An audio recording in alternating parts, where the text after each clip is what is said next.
कृष्णाय वासुदेवाय देवकी नंदनाय च नंदगोपकुमाराय गोविंदाय नमो नमः।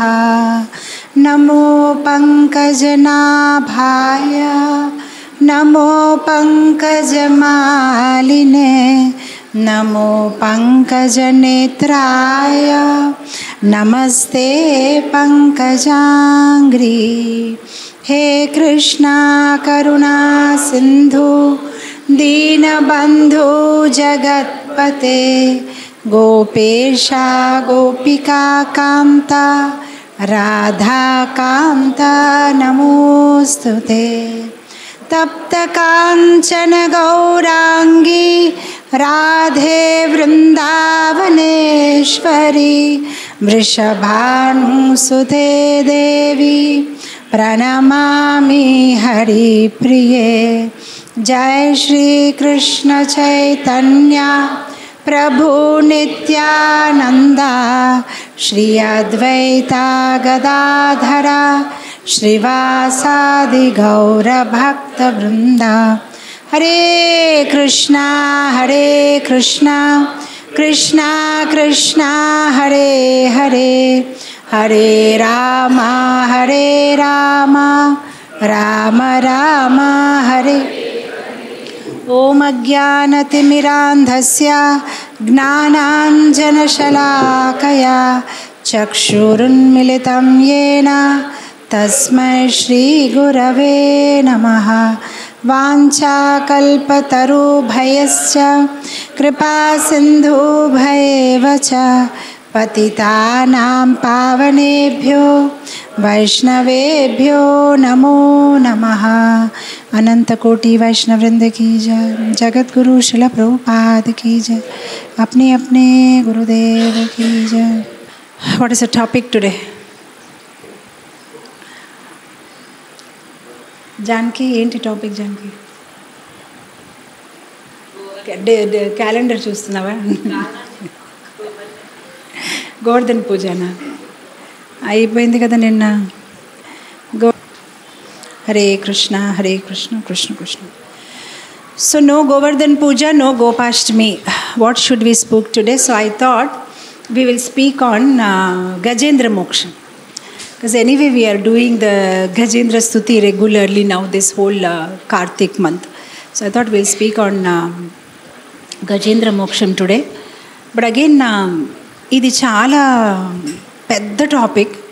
సో మళ్ళీ ఈ ఆదివారం మొదలుపెట్టి మళ్ళీ ఇంకా కొన్ని ఆదివారాలు అలా కొనసాగించకుండా ఈ ఆదివారమే క్లుప్తంగానే ఈ కథని ముగించే ప్రయత్నం చేస్తాను.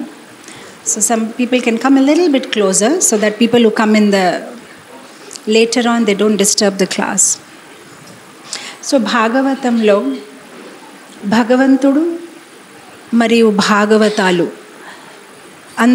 ఇద్దరు గురించి కథలు ఉన్నాయి. భగవంతుడు ఒక లీలలు, అలానే భగవంతుడు ఆ భాగవతాలతో అంటే ఆ భక్తులతో ఎలా ప్రతిస్పందిస్తారో దాని గురించి ఎంతో మనోహరమైన కథలు లీలలు ఉన్నాయి. దాంట్లో భాగంగానే ఈ గజేంద్ర స్తుతి గజేంద్ర మోక్షం ఒక వృత్తాంతం కూడా చాలా అద్భుతంగా ఉంది. అక్కడ ఒక భక్తుడు ఎలా భగవంతుడు ఒక శరణాగతి తీసుకుంటాడు అండ్ ఎలా భగవంతుడు ఎటువంటి వ్యత్యాసం చూపించరు. తను ఒక పశు రూపంలో ఉండొచ్చు, ఒక మానవ రూపంలో ఉండొచ్చు, ఒక సబరజాతికి చెందిన మనిషి ఉండొచ్చు, ఒక ఆడ మనిషి ఉండొచ్చు, ఒక చిన్న బాలుడు ఉండొచ్చు, ఒక ధనవంతుడు ఉండొచ్చు, ఒక శూద్రుడు ఉండొచ్చు. కానీ భగవంతుడు ప్రతి ఒక్కరితోనే ఎంత చక్కగా ప్రతిస్పందిస్తారు. అండ్ ఎవరైతే భగవంతుడు ఒక శరణాగతి తీసుకుంటారో భగవంతుడు వాళ్ళని ఎలా కాపాడుతారు భౌతికంగా మరియు ఆధ్యాత్మికంగానే. సో ఈ కథ ఎలా మొదలవుతుందంటే ఇంద్రద్యుమ్న పేరుతో ఒక రాజా ఉండేవారు. ఆ రాజా చాలా చక్కగా అన్ని పరిపాలిస్తున్నారు. ఆయన రాజ్యంలో అందరూ చాలా సుఖంగా క్షేమంగా ఉన్నారు. అండ్ ఆయన కూడా ఒక గొప్ప రాజరిషి, అంటే కేవలం ఒక క్షత్రియుడు కాదు, కానీ క్షత్రియుడుగా పరిపాలించినప్పటికైనా ఆయనలో మంచి బ్రాహ్మణ గుణాలు ఉన్నాయి. సో తన రాజ్యంలో ఉన్న వాళ్ళందరికీ చక్కగా పోషిస్తున్నారు, అండ్ ఆధ్యాత్మిక మార్గంలో నడిపిస్తున్నారు.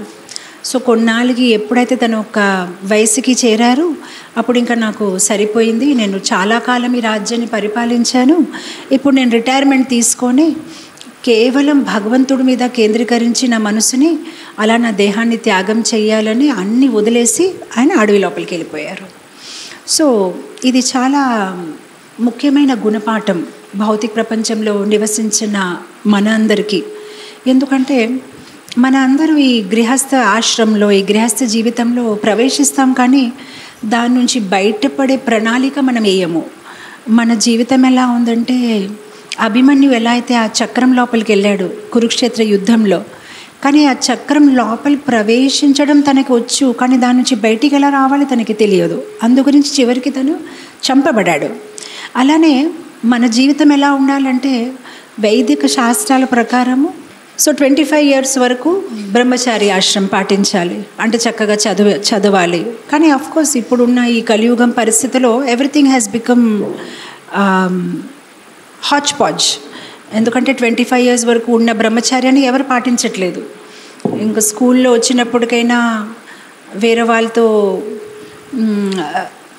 మిక్స్ అవ్వడము అండ్ అనేక రకమైన రాంగ్ థింకింగ్ని ఎంకరేజ్ చేస్తూ, బాలీవుడ్ మూవీస్, టాలీవుడ్ మూవీస్ని చూసి ఎంకరేజ్ అయ్యి వాళ్ళు మనసుని పవిత్రంగా ఉంచలేకపోతున్నారు. కాకపోతే పూర్వంలో ఎలా ఉండేదంటే 25 years వరకు గురుకులంలో, గురువు ఒక ఆశ్రయంలో ఎంత పద్ధతిగా, ఎంత అనుశాసనగా ఉండేవారంటే, వాళ్ళు ఎటువంటి ఆలోచన ఇటువంటి వెళ్ళకుండా కేవలం వాళ్ళ చదువు మీద కేంద్రీకరించేవారు. అందు గురించి వాళ్ళ ఒక మెమరీ అయినా, వాళ్ళ ఒక క్లారిటీ ఆఫ్ థాట్స్ ఎంత బాగుండేది అంటే, ఆ రోజుల్లో పుస్తకాలు అనేది ఉండేది కాదు. కేవలం గురువుగారు చెప్పారు, శిష్యుడు వినారు, అన్ని కంఠస్థం అయిపోయేది. వాళ్ళు ఏది కాపీ కొట్టడమైనా లేదంటే 10 సారి రాసి కంఠస్థం చేసే అవసరం ఉండేది కాదు. ఎందుకంటే మనసు చాలా పవిత్రంగా ఉండేది. ఎప్పుడైతే మనసు పవిత్రంగా ఉంటుంది, మనసులో చోటు ఉంటుంది, మనం ఏదైతే వింటామో దాన్ని గ్రహించడానికైనా, దాన్ని ఉంచడానికైనా స్పేస్ ఉంటుంది. కానీ ఎప్పుడైతే మనసు కలుషితంగా ఉంటుందో అప్పుడు ఏది ఉంచలేము. అందుగురించి పూర్వంలో వాళ్ళ ఒక మెమరీ పవర్ ఎంత బాగుండేది. ఇప్పటికీ కూడా ఏ విద్యార్థులు వాళ్ళ మనసుని పవిత్రంగా ఉంచుతారు, మీరు చూస్తే వాళ్ళ చదువులో చాలా బాగా ముందుకు వెళ్ళగలుగుతారు. ఎందుకంటే మనసు చాలా పవిత్రంగా ఉంది. మనసులో ఎటువంటి కల్మషాలు, ఎటువంటి ఇది లేదు, బ్యాడ్ థాట్స్ లేదు. తర్వాత గృహస్థాశ్రమంలో ఎంటర్ అయ్యేవారు.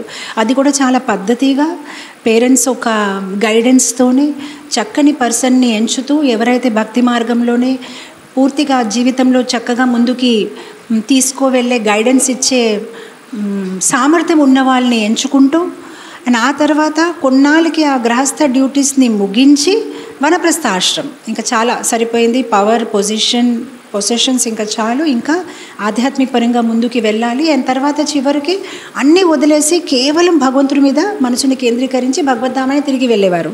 అలానే వాళ్ళు ఒక అర్థ, కామ, మోక్ష అంతా చాలా చక్కగా వెళ్ళేది. కానీ ఇప్పుడు ఏమైపోతుందంటే అన్నీ జంబల్డప్ అయిపోయింది. చదవలసిన సమయంలో వేరే ఆలోచనలు వస్తున్నాయి. గృహస్థ ఆశ్రమంలో కొందరు పెళ్ళయిన తర్వాత మళ్ళీ చదువుతున్నారు, ఇంకా జాబ్లో శాలరీస్, ప్రమోషన్స్ కావాలని.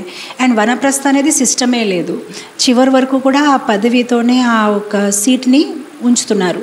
అది మళ్ళీ మన సొంత జీవితంలో ఉండొచ్చు, లేదంటే కమ్యూనిటీ, సొసైటీ వైజ్ కూడా మనం చూస్తే చివరి వరకు కూడా ఎవరు వాళ్ళ ఒక పదవిని, పొజిషన్ని వదలాలని అనుకోవట్లేదు. చివరి సమయం వరకు కూడా వాళ్ళకి ఆ పవర్ అనేది, ఆ ప్రివిలేజెస్ అనేది కావాలి. కానీ ఇంద్రద్యుమ్న మహారాజు ఒక గొప్ప రాజుగా ఉండేవారు. ఆయన ఒక జీవితంలో ఒకసారి ఒక గురువు ప్రవేశించారు. అండ్ ఆయనతో చేసిన ఒక కాన్వర్జేషన్లో ఆయన ఒక జీవితం కంప్లీట్గా వేరే దిశకి మారిపోయింది. సో ఒకసారి ఒక గురువు వచ్చి ఆయనతో సంభాషిస్తూ ఉంటే ఆయన గురుగారికి అడిగారు, నేను మీకేదో దానం ఇవ్వాలనుకుంటున్నాను. సో గురుగారు అన్నారు, తప్పకుండా నీ దగ్గర దానాన్ని స్వీకరిస్తాను, కానీ ఏదైతే నీ సొంత అదే స్వీకరిస్తాను. అప్పుడు వెంటనే, అవును, నా రాజ్యాన్ని మీకు ఇచ్చేస్తానంటే అది మీది కాదు, అది రాజుకి చెందింది. రాజు ఒక పదవి, మీరు ప్రస్తుతం రాజాగా ఉన్నారు, సో అది మీది కాదు. రాజకోశలో, రాజ ట్రెజరీలో, నిధిలో ఏదైతే ఉందో అది కూడా మీది కాదు, అది రాజుకి సంబంధించింది. అప్పుడు వెంటనే ఆయన అన్నారు, సరే అయితే ఈ దేహాన్ని మీకు ఇస్తున్నాను. ఈ దేహం కూడా మీది కాదు, ఇది మీ తల్లి మీకు ప్రసాదించింది. అయితే ఈ రాజ్యం నాది కాదు, ఈ రథం నాది కాదు, ఈ మణిమాణిక్యాలు నాది కాదు, ఈ దేహం నాది కాదు, అయితే నాది ఏది నేను మిమ్మల్ని ఇవ్వగలుగుతాను మునివర్య? అయితే నీది అహంకారం. ఏ అహంకారం అయితే అహంకారంతో నాకు అడిగావు కదా, మిమ్మల్ని నేను ఏమి ఇవ్వగలుగుతాను, అది నీదే, అది నువ్వు నాకు సమర్పించవచ్చు. అప్పుడు వెంటనే ఆయన కాళ్ళ మీద పడిపోయి, మీరు ఎంత మంచి మాట అన్నారు, ఇంకా నాకు చాలు ఈ రాజ్యము, ఈ ధనము, ఈ వైభవము, ఇంకా నేను వనానికి వెళ్తాను అని. సో మొత్తం మీద ఆయన ఎన్ని రోజుల వరకు పరిపాలించారు, చాలా రెస్పాన్సిబుల్గా పరిపాలించారు. ఆయన ఏ రోజైతే దాన్ని త్యాగం చేశారో, ఒక చక్కని సక్సెసర్ని చూసి దాన్ని తనకి అప్పచెప్పేసి ఆయన అడవి లోపలికి వచ్చేసారు. ఇప్పుడు ఇక్కడ ఏం చేస్తున్నారు, ఆయన అడవి లోపల చక్కగా భగవంతుడి మీద తన మనసుని కేంద్రీకరించి తపస్సు ఆచరిస్తున్నారు. సో అదే సమయంలో ఏం జరిగిందంటే, ఆయన ఎవరికి ఇబ్బంది పెట్టలేదు, ఆయన చక్కగా ఆయన తపస్సుని ఆచరిస్తున్నారు. అదే సమయంలో అక్కడ అగస్త్య ముని వచ్చారు.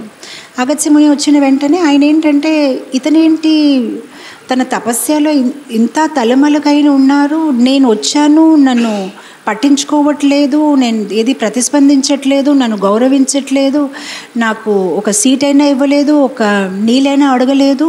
సో వెంటనే అగస్త్యముని ఏంటంటే కోపం చెందేసి, నీకు చూడ్డానికి శరీరం అయితే చాలా అందంగా ఎత్తుగా, రాజులు కదా ఆ రోజుల్లో క్షత్రియులు చూడ్డానికి కూడా చాలా అందంగా చాలా ఎత్తుగా ఉండేవాడు, చూడ్డానికి శరీరం చూస్తే చాలా ఏనుగులాగా ఉంది, కానీ బుద్ధి కూడా ఏనుగులాగా ఉంది, నీ బ్రెయిన్ ఏం పని చేయట్లేదు, నీ మెదడేం పని చేయట్లేదు, నువ్వు సరిగ్గా నన్ను గౌరవించలేదు, అందుకోసం నేను నిన్ను శపిస్తున్నాను, నువ్వు వెళ్ళి ఒక ఏనుగుగా పుట్టుతావు అని. సో ఇక్కడ మనం చూస్తే ఇంద్రద్యుమ్న మహారాజు తప్పు ఏమీ లేదు, తను ఏం తప్పు చేశాడు ఏమీ లేదు, తను తపస్యలో మునిగి ఉన్నాడు. సో ఉన్నప్పటికీ తనకేం వినిపించట్లేదు, ఏమీ అనిపించట్లేదు, ఎవరు వస్తున్నారు ఎవరు వెళ్తున్నారు తనకు తెలియదు, తను కంప్లీట్గా భగవంతుడి మీద మనసుని కేంద్రీకరించి ఉన్నాడు. కానీ వెంటనే అగస్త్యముని ఏం చేశారు, తన్ని శపించారు.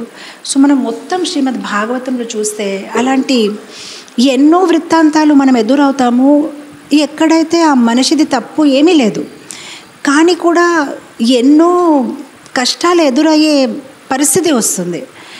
అండ్ ఒక్కొక్కసారి తప్పు ఉన్నా కూడా అది చాలా చిన్న తప్పు, కానీ వాళ్ళ అనుభవించిన ప్రతిఫలము వాళ్ళు చేసిన తప్పుకైనా చాలా ఎక్కువగా ఉంది పరిమాణంలోనే. సో మనం ఉదాహరణకి చూస్తాము, పరీక్షిత్ మహారాజ్ తను చేసింది చాలా చిన్న తప్పు, తనకి దాహం వేసింది, ఒక్కొక్కసారి ఆగ్రహం చెంది, కోపం కదా, క్షత్రియులు కదా, వాళ్ళకి సాధారణంగానే కోపం అనేది ఉంటుంది, ఎందుకంటే అది వాళ్ళు ఒక వృత్తి, అది క్షత్రియులు అంటే వాళ్ళు అలానే ఉంటారు, చిన్న దానికి వాళ్ళకి కోపం వచ్చేస్తుంది.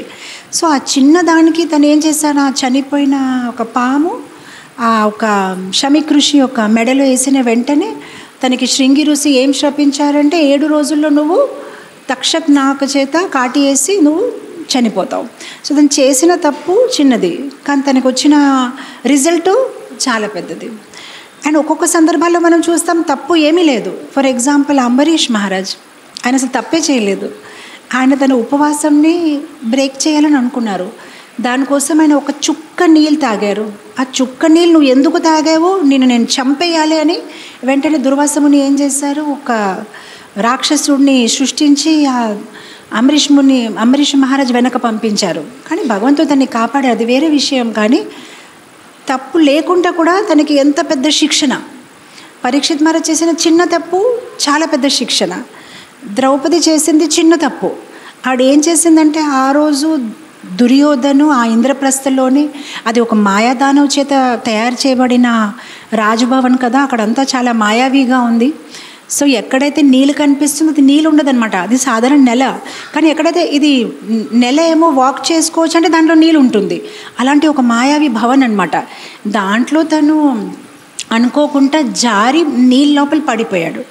అప్పుడు ద్రౌపది చూసి, నీ నాన్నగారు అంధుడు, సో అంధుడికి ఉన్న కొడుకు కూడా గుడ్డివాడుగా కదా పుడతాడని ఊరికే, అంటే ఆవిడ వయసులో కూడా దుర్యోధనకైనా ఎక్కువ, సో పెద్దదే. సో జస్ట్ ఒక లైక్ మనం ఇంట్లో కూడా ఒక్కొక్కసారి రిలేటివ్స్ ఫ్రెండ్స్ ఏదో ఒక జోక్ వేస్తారు, కానీ తను చాలా ఫీల్ అయిపోయి ఏమనుకున్నాడంటే, చివరికి నేను ఆవిడని అవమానించాలి, అప్పుడే నా పగ తీరుతుంది. సో చిన్న తప్పుకి ఆయన ద్రౌపదికి ఎంత పెద్దగా శిక్షణ ఇవ్వడానికి ప్రయత్నించారు. అసత్సభలో చివరికి ఆవిడ చీర లాగేసి ఆవిడని ఎంతగా అవమానపరచాలని ప్రయత్నించాడు. సో మనం మొత్తం భాగవతంలో చూస్తే ఈవెన్ చిత్రకేతు మహారాజు ఆయన చేసిన తప్పు చాలా చిన్నది. ఆయన రథం నుంచి వెళ్ళిపోతూ ఉంటే శివపార్వతిని చూసి, ఆహా శివుడు ఒక వైరాగ్యం చూడండి, సాధువుల ఒక సభలో కూడా భార్యని ఒళ్ళో కూర్చోపెట్టి అయినా ఇంత శాస్త్రం ఎలా చెప్పేయగలుగుతారని ఒక చిన్న ఫీడ్బ్యాక్. కాకపోతే తన పార్వతీదేవి ఏంటంటే నువ్వు వెళ్ళి ఒక రాక్షసుడుగా పుట్టాలి అని తన్ని శపించారు. సో మనం భాగవతం మొత్తం చూస్తే ఈవెన్ ప్రహ్లాద్ మహారాజ్ ఆయన చేసిన తప్పు ఏంటి? తప్పు ఏమీ లేదు. ఆయన ఏంటంటే నాన్నగారు మీరు భగవంతుడు కాదు, దేవాది దేవుడు శ్రీకృష్ణ భగవానుడు విష్ణుమూర్తి అంతే. అది చెప్పడం మాత్రంతోనే హిరణ్యకశిపు ఏమనుకుంటాడు, నేను చంపేయాలి, నువ్వు బ్రతికి ఉండకూడదు. సో సాధారణంగానే ఓకే నువ్వు నన్ను నమ్మట్లేదు, నమ్మొద్దు, సరే నువ్వు నీ దారి నా దారి అని అనుకోలేదు, నువ్వు ఎందుకు నమ్మవు, నీకు నేను చంపి తీరాలి. అలా మనం చూస్తే అలా ఎన్నెన్నో వృత్తాంతాలు ఉన్నాయి. ఈవెన్ ఇంద్ర, అసలు వ్రజవాసులు చేసిన తప్పు ఏముంది? చిన్న తప్పు. వాళ్ళు ఈసారి అంటే ప్రతి ఇయర్ చేస్తున్నారు, ఈ సంవత్సరం ఇంద్ర పూజ చేయలేదు. సరే చేయలేదు పోన్లే, వచ్చే సంవత్సరం చేస్తారు, లేదంటే పోన్లే ఏదో వాళ్ళని ఇబ్బంది పెడదాము, అది కాకుండా చంపేయాలి. ఎందుకు నన్ను పూజించలేదు, ఇంకా మిమ్మల్ని చంపేయాలి.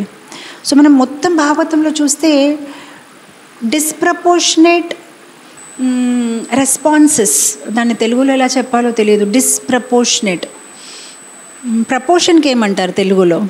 సమానం, అసమానం. We can use that word, అసమానం. సో చేసిన తప్పు ఇంత, కానీ ఆ ఇచ్చిన ఒక ప్రతిఫలం అసమానంగా ఉందన్నమాట. సో ఇక్కడ సేమ్ థింగ్ ఇంద్రద్యుమ్న మహారాజ్కి అయ్యింది. తను చేసిన తప్పు చాలా చిన్నతనం, అసలు తప్పు ఏం చేయలేదు, తన భగవంతుడి మీద తన మనసుని కేంద్రీకరించి ఉన్నాడు, కానీ తనకి ఇంత పెద్ద శిక్షణ అనేది ఇవ్వడము జరిగింది. సో ఇప్పుడు ఎవరైనా అడగొచ్చు, భాగవతంలో ఈ కథలు ఎందుకు ఉన్నాయంటే అలాంటి సందర్భాలు మన జీవితంలో కూడా రావచ్చు. ఎక్కడైతే మన తప్పు ఏమీ లేదు కానీ మనకి కఠినమైన శిక్షణ ఇవ్వడం జరగవచ్చు, లేదంటే మనకి విపరీతమైన పరిస్థితులు ఏర్పాటు అవ్వచ్చు మన జీవితంలో. అప్పుడు మనం అనుకోవచ్చు, నాతో ఎందుకు ఇలా జరుగుతుంది, భగవంతుడు నన్ను ప్రేమించట్లేదా, భగవంతుడు నన్ను కాపాడట్లేదా? కానీ భగవంతుడు కాపాడము, భగవంతుడు ఒక రక్షణ తాలూకా నిర్వచనం వేరేగా ఉంది. భగవంతుడు మనల్ని ఎవరి చేతైనా శపించినట్లు చేసినా కూడా అది కూడా భగవంతుడు ఒక దయయే. ఎందుకంటే భగవంతుడికి దయ తప్ప ఏమీ చేయడం రాదు. సో ఇక్కడ ఇంద్రద్యుమ్న మహారాజు శపించబడారు, కానీ అది కూడా భగవంతుడు ఒక దయయే. ఎందుకంటే భగవంతుడు మనకి రెండు విషయాలు, భగవంతుడు ఎప్పుడు మనల్ని అపార్థం చేసుకోరు. హీ విల్ నెవర్ మిస్అండర్స్టాండ్ అస్. ఆయన మనం ఏం చేస్తున్నాం, ఎలా చేస్తున్నాం ఆయనకి స్పష్టంగా అర్థమవుతుంది, కనిపిస్తుంది, చూస్తున్నారు. ఎందుకంటే ఆయన ఎల్లప్పుడూ మన హృదయం లోపలే ఉన్నారు. And at the same time భగవంతుడు ఎప్పుడు మనతో ఇంజస్టిస్ చేయరు. అండ్ మనం ఎలా ఉన్నాము యథాతథాగా ఆయనకే తెలుసు. ఈ ప్రపంచంలో అందరూ మనకి మంచి భక్తులుగా అనుకోవచ్చు, మన మీద నానా రకమైన ఇంప్రెషన్స్ అందరికీ ఉండొచ్చు. కొందరికి మంచి ఇంప్రెషన్స్ ఉండొచ్చు, కొందరికి మన వైపు చెడు ఇంప్రెషన్స్ కూడా ఉండొచ్చు. కానీ భగవంతుడికి ఎప్పుడు మన మీద రైట్ ఇంప్రెషనే ఉంటుంది. ఎందుకంటే మనం యాక్చువల్లీ ఎలా ఉన్నామో he knows it very well as it is. మన హార్ట్లో మనం ఎలా ఉన్నామో అది భగవంతుడికి తెలుసు. సో అందు గురించి మన జీవితంలో ఏం జరిగినా కూడా అది మన మంచి కోసమే అని ఆ భగవంతుడి మీద దృఢ విశ్వాసం మనకు ఉండాలి. సో ఇక్కడ ఇంద్రద్యుమ్న మహారాజ్ శపించబడారు. అండ్ శపించిన చివరికి ఆయన ఏమయ్యారంటే ఆయన ఒక ఏనుగుగా తయారయ్యారు. సో మామూలుగా వినడానికి మనకి బాధగా ఉంటుంది. అంటే తప్పు చేసిన వాళ్ళకి శిక్షణ ఇస్తే బాగుంది, కానీ తప్పు చేయలేని వాళ్ళకి కూడా ఎందుకు అంత పెద్ద శిక్షణ జరుగుతుంది? కానీ భగవంతుడు ఒక ప్రణాళిక మనం ఎప్పటికీ అర్థం చేసుకోలేము. భగవంతుడు ఆయన ఒక న్యాయము చాలా కఠినంగా ఉంటుంది, లేదు చాలా కాంప్లికేటెడ్గా ఉంటుంది. అది ఎవరు ఈజీగా అర్థం చేసుకోలేరు. ఇదేం మ్యాథమెటిక్స్ కాదు. మ్యాథమెటిక్స్లో ఎల్లప్పుడూ 2+2 4 అవుతుంది, కానీ భగవంతుడు మ్యాథమెటిక్స్లో 2+2 14 కూడా అయిపోవచ్చు. ఆయన ఒక్కొక్కసారి 2+2 0 కూడా అయిపోవచ్చు. ఆయన ఎప్పుడు ఎలా ఎవరిని ఎలా దీవించాలనుకుంటున్నారు, రక్షించాలనుకుంటున్నారు, ఆయన ఒక ప్రణాళిక మనకి అర్థము అవ్వదు. సో చివరికి అండ్ ఆ విశ్వాసం మనకి ఉంటే ప్రతి పరిస్థితిని మనము సునాయాసంగా మేనేజ్ చేయగలుగుతాం, సునాయాసంగా ఎదురుగలుగుతాము. ఆ విశ్వాసం మనకి ఉంటే that lord will never do injustice to me. At the same time మనం ఏదైతే ఇంజస్టిస్ అనుకుంటున్నామో లేదంటే ఇబ్బంది అనుకుంటున్నామో, on a scale of eternity ఆ ఇబ్బంది చాలా చిన్న ఇబ్బంది. ఫర్ ఎగ్జాంపుల్, ఒక 10 minutes వరకు ఫ్యాన్ ఆపేశాను అనుకోండి, దీని గురించి మీరు జీవితం అంతా నన్ను క్షమించరా? 10 నిమిషాలకి ఏం అయిపోతుంది మాతాజీ, అంతే కదా. ఎందుకంటే ఇది చాలా చిన్న ఘటన. అలానే మన జీవితంలో కూడా కొన్ని కష్టాలు ఎప్పుడైతే మనం ఎదురవుతామో అది మన జీవితంలో చిన్న భాగం, మన మొత్తం జీవితంలో మరి చిన్న భాగం. అండ్ మనం ఎన్నెన్నోసారి జన్మించాము, మరణించాము, ఆ మొత్తం అంతా స్కేల్ ఆఫ్ ఎటర్నిటీలో మరీ ఎంత చిన్న భాగం. సో మనము ఎప్పుడైనా అలాంటి పరిస్థితి ఎదురైనప్పుడు అది మనం గుర్తు చేసుకోవాలి. On a scale of eternity మీరు ఈ లైఫ్లోనే చూస్తే అది మీకు పెద్ద విషయం కనిపించవచ్చు, కానీ దీనికైనా ముందు కూడా నేను ఉన్నాను అండ్ దీని తర్వాత కూడా నాకు జన్మాలు ఉన్నాయి అంటే అది మనకి చాలా చిన్నది అనిపిస్తుంది. ఫర్ ఎగ్జాంపుల్, శ్రీరాముడు వారు 14 సంవత్సరాలు వనవాసానికి వెళ్ళారు. మనం వనవాసం గురించి మాట్లాడతాం, కానీ ఆయన 11,000 years పరిపాలించారు అయోధ్యని. 11,000 yearsలో 14 years చాలా చిన్న పరిధి. అలానే మన జీవితం ఏదైతే ఇప్పుడు మనం కొనసాగుతున్నామో అది on a scale of eternity చాలా చిన్న జీవితం. దాంట్లో వచ్చిన కష్టాలు మరీ చిన్న చిన్న ఇన్స్టెన్సెస్ అనమాట. సో దాని గురించి మనం పెద్దగా పట్టించే అవసరము లేదు. సో మొత్తం మీద ఈయన ఒక ఏనుగుగా తయారవుతారు. ఆయన ఏనుగుగా తయారైన తర్వాత త్రికుట అనే ఒక మౌంటైన్, ఒక సెలెస్టియల్ ప్లేన్, అంటే ఈ లోకంలో కాదు, భూలోకంలో కాదు, పైన లోకాల్లో కూడా ఇప్పుడు మనకు ఒక గోలోక చాట్ ఇక్కడ ఉండేది. ఎలా డిఫరెంట్ లోకాలు ఉంటాయి మన పైన కూడా, ఇంకా జనలోక, తపలోక, సత్యలోక, ఇంకా ఎన్నో స్వర్గ లోకాలు ఉన్నాయన్నమాట. సో ఆ లోకాల్లోనే ఒక లోకంలోనే తను త్రికుట ఒక కొండ దగ్గర నివసించేవాడు అనమాట. సో త్రికుట అని పేరు ఎందుకు వచ్చిందంటే దానికి 3 శిఖరాలు ఉన్నాయి. ఒకటి బంగారంతో తయారైంది, ఒకటి వెండితో తయారైంది, ఒకటి ఇనుముతో తయారైంది అనమాట. సో ఆ శిఖరం దగ్గర తను అలానే తిరుగుతూ ఉంటే ఒకనప్పుడు ఏంటంటే తన భార్యలతోని, తను ఒక ఏనుగులకి రాజు, అత్యంత సౌందర్యం కలిగిన ఏనుగు, చాలా అందంగా పెద్ద విశాలమైన శరీరం కలిగిన ఏనుగు, చాలా శక్తివంతుడైన ఏనుగు, తన ఒక భార్యతోని తన ఒక పిల్లలతోని తను అలానే తిరుగుతున్నాడు, చాలా అత్యంత గర్వంతోని. అసలు ఏనుగులు అనేసరికి వాళ్ళకి గర్వం అనేది ఉంటుంది. అందుకోసం ఈ భౌతిక ప్రపంచంలో కూడా ఎవరైనా చాలా అహంకారంతో కాన్ఫిడెన్స్తో నడిచి వచ్చినప్పుడు మనం అంటాం తను ఒక నడవడం ఎలా ఉందంటే ఏనుగులాగా ఉంది అంటారనమాట.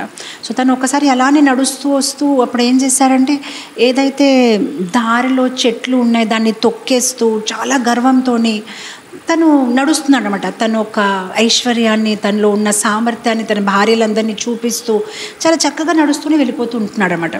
అప్పుడు ఏంటంటే తనకి కొంచెం దాహం వేసింది, ఆకలేసింది. కొన్ని ఫలాలు తింటూ దాహం వేసింది కనుక అక్కడ ఆ అడవి లోపల ఒక చిన్న చెరువు ఉందన్నమాట. సో చెరువు లోపల తను కాలేశారు స్నానం చేద్దామని. సో ఆ కాలేసినప్పుడు ఏంటంటే తను ఒక తొండం అంటారు కదా, ట్రంక్తో, దాంతో తను ఒక్కొక్కసారి నీళ్ళు తీసుకొని తాగడం, ఒక్కొక్కసారి ఆ నీళ్ళు తీసుకొని తన భార్య పిల్లల మీద విసురుతున్నాడు అనమాట. సో చాలా అందమైన పరివేశము, చక్కని గాలి, మంచి కొండలు, మంచి ప్రకృతి యొక్క శబ్దాలు చేస్తున్నాడు. తను కూడా చాలా హ్యాపీగా చాలా ఆనందంగా ఉన్నాడు. అండ్ అదే సమయంలో ఎప్పుడైతే తను ఇంత ఆ రోజుల్లో నాట్ జనరలీ ఆల్సో ఈ తొండంలోంచి నీళ్ళు పట్టుకొని జల్లడం అనేది తనకేం ఈజీగా లేదు. దానిలో కొంచెం అఫర్ట్, కొంచెం కష్టం అనుభవిస్తున్నాడు. కానీ తన భార్య పిల్లల్ని అది ఆనందం ఇస్తుంది కనుక కష్టపడుతున్నారు. ఈ భౌతిక ప్రపంచంలో కూడా మనం చూస్తాం సాధారణంగా మనుషులు ఒక 9 to 9 జాబ్ అయినా, ఒక 9 to 5 జాబ్ అయినా, ఎంత కష్టం ఉన్నప్పటికైనా చివరికి ఏమనుకుంటారంటే ఓకే నేను ఇంత కష్టపడినా కూడా చివరికి నా భార్య పిల్లలు బాగున్నారు, వాళ్ళు హ్యాపీగా ఫీల్ అవుతున్నారు, నాకు ఎంత కష్టం ఉన్నా కూడా పర్వాలేదని ఆ మనస్తత్వంతో మనిషి పనిచేస్తూ ఉంటాడు. కానీ ఈ వృత్తాంతం భాగవతంలో ఎందుకు ఉందంటే ఈ గజేంద్ర వృత్తాంతంలో మన జీవితాన్ని మనం ఎంతగా పోల్చుకోవచ్చు, మనం కంపేర్ చేసుకోవచ్చు. సంహౌ మన జీవితం సంథింగ్ అలానే ఉందన్నమాట. సో తిను కూడా ఇలా కష్టపడి వాళ్ళని ఆనందం పరచాలని వాళ్ళ మీద నీళ్ళు జల్లుతూ అండ్ సాధించాడేమో ఆనందం అని కూడా అనిపించింది. ఎందుకంటే భార్య పిల్లలు కూడా హ్యాపీగా ఉన్నారు, తను కూడా హ్యాపీగానే ఉన్నాడు. కానీ సడన్గానే ఆ నిమిషంలోనే అకస్మాత్తుగానే అక్కడ ఒక ముసలి రావడం. అండ్ ఆ ముసలి ఏంటంటే తన కాలని తన నోరుతో దాన్ని పట్టేసుకున్నాడు అనమాట. సో ఇప్పుడు మన జీవితంలో కూడా చూస్తే ఎవ్రీథింగ్ సీమ్స్ హ్యాపీ ఓన్లీ. నేను ఏదో కష్టపడిపోతున్నాను, ఎవ్రీథింగ్ ఇస్ ఫైన్. కానీ ఈ భాగవతంలో ఈ కథలు మనకి ఏం హెచ్చరిస్తారంటే, when you may be thinking everything is fine, everything may not be fine. ఎందుకంటే ఈ భౌతిక ప్రపంచము దుఃఖాలయం, అశాశ్వతం. ఎప్పుడైనా అకస్మాత్తుగా ఎటువంటి సమస్య అయినా రావచ్చు. మనం ఎప్పుడైనా మెంటల్గా ప్రిపేర్డ్ ఉండాలి. We can never think that yes I'm happy and I will always be happy. ఎందుకంటే పదం పదం యద్విపదం, ఎప్పుడైనా ఏదైనా సమస్య రావచ్చు. సో ఇతను ఇంత హ్యాపీగా ఉన్నాడు, అంత బాగానే అనిపించింది తన జీవితంలో. వెంటనే ఈ ఒక ముసలి తన్ని పట్టుకోవడం. సో ఇతనికి ఇప్పుడు ఎలా ఉందంటే, సాధారణంగా మనం ఒక బొగ్గ బలూన్ అలా పైకి ఎగిరిపోతూ ఉంటే మనకు చాలా హ్యాపీ ఫీల్ అవుతుంది. ఓ ఎంత బాగుంది, ఎంత బాగుంది. కానీ బలూన్ది గ్యారంటీ ఎప్పుడు ఉండదు. హఠాత్తుగానే ఒక ముళ్ళు చెట్టు మీద ల్యాండ్ అయిందనుకోండి, ఆ ముళ్ళు గుచ్చిన వెంటనే ఆ బలూన్ బ్లాస్ట్ అయిపోతుంది. అలా మన జీవితంలో కూడా మనకి ప్రమోషన్స్ వచ్చినప్పుడు మన లైఫ్లో అంతా బాగుంటుంది, బాగుంది బాగుంది బాగుందని మనం అనుకుంటాం. కానీ అది బలూన్ లాగా ఎప్పుడైనా ల్యాండ్ అయిపోవచ్చు, క్రాష్ ల్యాండింగ్ అయిపోవచ్చు. దానికి ఎప్పుడైనా మనం మానసికంగా తయారుగా ఉండాలి. ఎందుకంటే ఈ భౌతిక ప్రపంచం అలా ఉంది, ఏది శాశ్వతంగా ఉండదు. ఇక్కడ దుఃఖమైనా శాశ్వతంగా ఉండదు. ఎవరైతే దుఃఖంగా ఉన్నారో కూడా వాళ్ళు భయపడే అవసరం లేదు. ఎందుకంటే దుఃఖం కూడా శాశ్వతంగా ఉండదు, ఆనందం కూడా శాశ్వతంగా ఉండదు. సో చివరికి ఏంటంటే అది ముసలి తన్ని పట్టుకుంది. కానీ పట్టుకున్నప్పటికైనా దీనికి చాలా కాన్ఫిడెన్స్ ఉంది. ఏం పర్లేదు, నాకు ఎంత శక్తి ఉంది, ఇదొక చిన్న ముసలి, ఇది నాకేం చేసేస్తుందని వెంటనే తను ఏం చేస్తాడు, తను కాలుతోనే ఇలా దాన్ని తరిమేస్తున్నాడు అనమాట. తను ఏమనుకున్నాడు, అలా కొంచెం గట్టిగా అలా తీస్తే అది నన్ను వదిలేస్తుందేమో, కానీ అది వదలట్లేదు. అప్పటికి కూడా తన కాన్ఫిడెన్స్ తగ్గలేదు. పర్లేదు కొంతసేపు, దాంట్లో ఏముంది, ఇంకా కొంచెం గట్టిగానే కొంతసేపు పట్టుకుంటే అదెంతసేపు పట్టుకోగలుగుతుంది నన్ను అని తను ఆ కాన్ఫిడెన్స్తో ఉండిపోయాడు. కానీ 1 గంట, 2 గంటలు, 10 రోజులు, 100 రోజులు, 1 సంవత్సరం, 2 సంవత్సరాలు, అలా వేలాది సంవత్సరాలు. కానీ ఆ ముసలి మాత్రం తన్ని వదలట్లేదు, చాలా గట్టిగా పట్టుకుందనమాట. ఇప్పుడు తను కొంచెం టెన్షన్ అవ్వడం స్టార్ట్ అయ్యాడు. ఎందుకంటే ముసలి అనేసరికి జలం లోపల ఉంటుంది. సో అది తన ఒక కాన్స్టిట్యూషనల్ ప్లేస్, అక్కడ నుంచి తనకి చాలా శక్తి వస్తుంది. కానీ ఏనుగు అనేసరికి తను ల్యాండ్లో, భూమి మీద ఉంటాడు. సో ఒకవేళ ఈ యుద్ధం అనేది భూమిపైన అవుతే తను బాగానే చేసేయగలుగుతాడు. కానీ అక్కడ చేసినప్పటికైనా తన శక్తి రోజు రోజుకి తగ్గిపోతుంది. కానీ ముసలి మాత్రం ఇంకా శక్తివంతుడిగా తయారవుతున్నాడు అనమాట. సో మొత్తం మీద ఈ పోరాటం జరుగుతుందన్నమాట. ఇద్దరు అలా ఫైట్ చేస్తూ ఉంటున్నారు. అండ్ ఏదైతే ఇప్పుడు తనకి సంబంధించిన రిలేటివ్స్, ఫ్రెండ్స్, ఎవరికైతే తన ఐశ్వర్యము, ఆప్యులెన్స్, వైభవం అన్నీ చూపిస్తున్నాడు, వాళ్ళు ఇంకా వెనక కాలేసేసారు.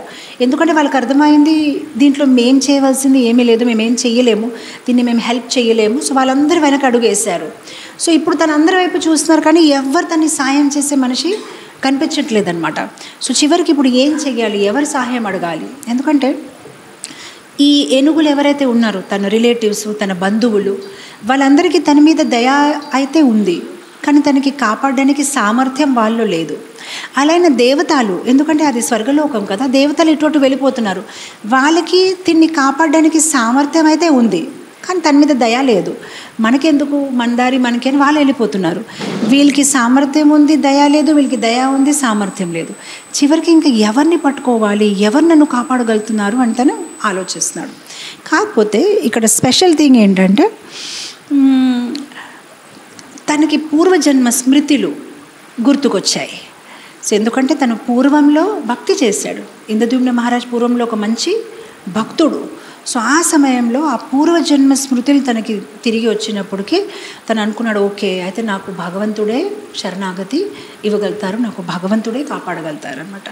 సో ఈవెన్ మన జీవితంలో కొన్ని సందర్భాల్లో ప్రాబ్లమ్స్ని మనమే ఇన్వైట్ చేస్తాం, కొన్ని సందర్భాల్లో ప్రాబ్లమ్స్ వాళ్ళ మటుకి వాళ్ళే వస్తాయి, మనమేమి ఇన్వైట్ చేయలేదు. ఇప్పుడు మీరు అనొచ్చు, మనం ఎందుకు ప్రాబ్లమ్ని ఇన్వైట్ చేస్తాం మాతాజీ, ఎవరు సమస్యని ఎవరు ఆహ్వానిస్తారు, మేము ఎప్పుడు ఆహ్వానించము. లేదు, మనం ఆహ్వానిస్తాము. ఒక్కొక్కసారి మనం ఏం చేస్తామంటే అనవసరమైన వస్తువుల మీద ఆకర్షణం చెందుతాము, అండ్ చివరికి దానివల్ల సఫరింగ్లో పడిపోతాము.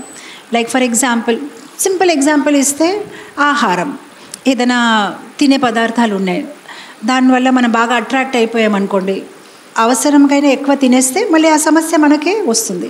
అలానే కొన్ని సెన్స్ ఎంజాయ్మెంట్లో అనవసరంగా దాన్ని మనం ఇండల్జ్ అవుతాము, చివరికి దాని ఒక ప్రతిఫలాలు మనము సహించవలసిందే. కానీ కొన్ని సమస్యలు మన జీవితంలో ఎలా ఉంటాయంటే మనం దాన్ని ఇన్వైట్ చేయలేదు కానీ అదే వస్తాయి. మేబీ మన పూర్వజన్మాలు కర్మాలు ఉండొచ్చు, లేదంటే పరిస్థితులు అలా ఏమైనా ఉండొచ్చు. సో చివరికి ఇప్పుడు తన్ని ఎవరి దగ్గర నేను శరణాగతి తీసుకోవాలి, ఏం చెయ్యాలి? సో ఇక్కడ మనం చూస్తే చాలా వరకు తను సహించాడు, చాలా వరకు తను ప్రయత్నించాడు. జస్ట్ లైక్ ద్రౌపది కూడా చాలా వరకు ప్రయత్నించింది. ఎప్పుడైతే దుశ్శాసన్ తన చీరని లాగుతున్నాడో అప్పుడు తను ఓన్ సామర్థ్యము లేదు, నేనే గట్టిగా పట్టుకుంటాను చీరని, కానీ అది ఏమి చేయలేకపోయింది. ఎందుకంటే దుశ్శాసన్కి 10,000 ఏనుగులు శక్తి ఉందన్నమాట. చివరికి బంధువులు, హస్బెండ్స్ వాళ్ళు హెల్ప్ చేయలేదు, పెద్దవాళ్ళు వాళ్ళ వైపు చూసి వాళ్ళు హెల్ప్ చేయలేదు. అప్పుడు చివరికి ఆవిడ ఇంకా నాకెవరు లేరు తోడని వెంటనే భగవంతుడి దగ్గర శరణాగతి తీసుకున్నారు. So same thing with Gajendra కూడా. తను కూడా ప్రయత్నించాడు, ఇటు అటు అందరి దగ్గర చూశారు కానీ ఎవరు తండ్రి సహాయము చేయలేకపోతున్నాడు. సో ఈవెన్ మన లైఫ్లో కూడా సో మెనీ టైమ్స్ మనం అనుకుంటాము maybe this person can help me, that person can help me, but ultimately we can understand that except Krishna nobody can help us. Like మనం ఈ కరోనా టైంలోనే చూసాము, చాలామందికి మంచి రిలేషన్షిప్స్ ఉన్నా కూడా అది పనికి రాలేదు. అది మంచి హెల్త్ ఉంది, కొందరికి అయితే ఎప్పుడు యోగా చేసేవారు, పర్ఫెక్ట్గా ఉండేవారు, కానీ కూడా వాళ్ళు కరోనా నుంచి వాళ్ళకి రిలీఫ్ దొరకలేదు. కొందరికి చాలా అనారోగ్యంగా ఉన్నప్పుడైనా కూడా వాళ్ళు కరోనా నుంచి కాపాడబడారు. సో ఆ సమయంలో అందరికీ క్లియర్గా అర్థమైంది అది దేవుడు ఒక ప్రణాళిక. ఎవరికైతే కాపాడాలనుకుంటున్నారో కృష్ణుడు కాపాడు, ఎవరైతే కాపాడాలనుకోలేదు వాళ్ళు ఈ కరోనాకి బలి అయిపోయారు. సో ఇక్కడ తిను కూడా వెంటనే ఏం చేశారంటే భగవంతుడు ఒక శరణాగతి తీసుకున్నారు.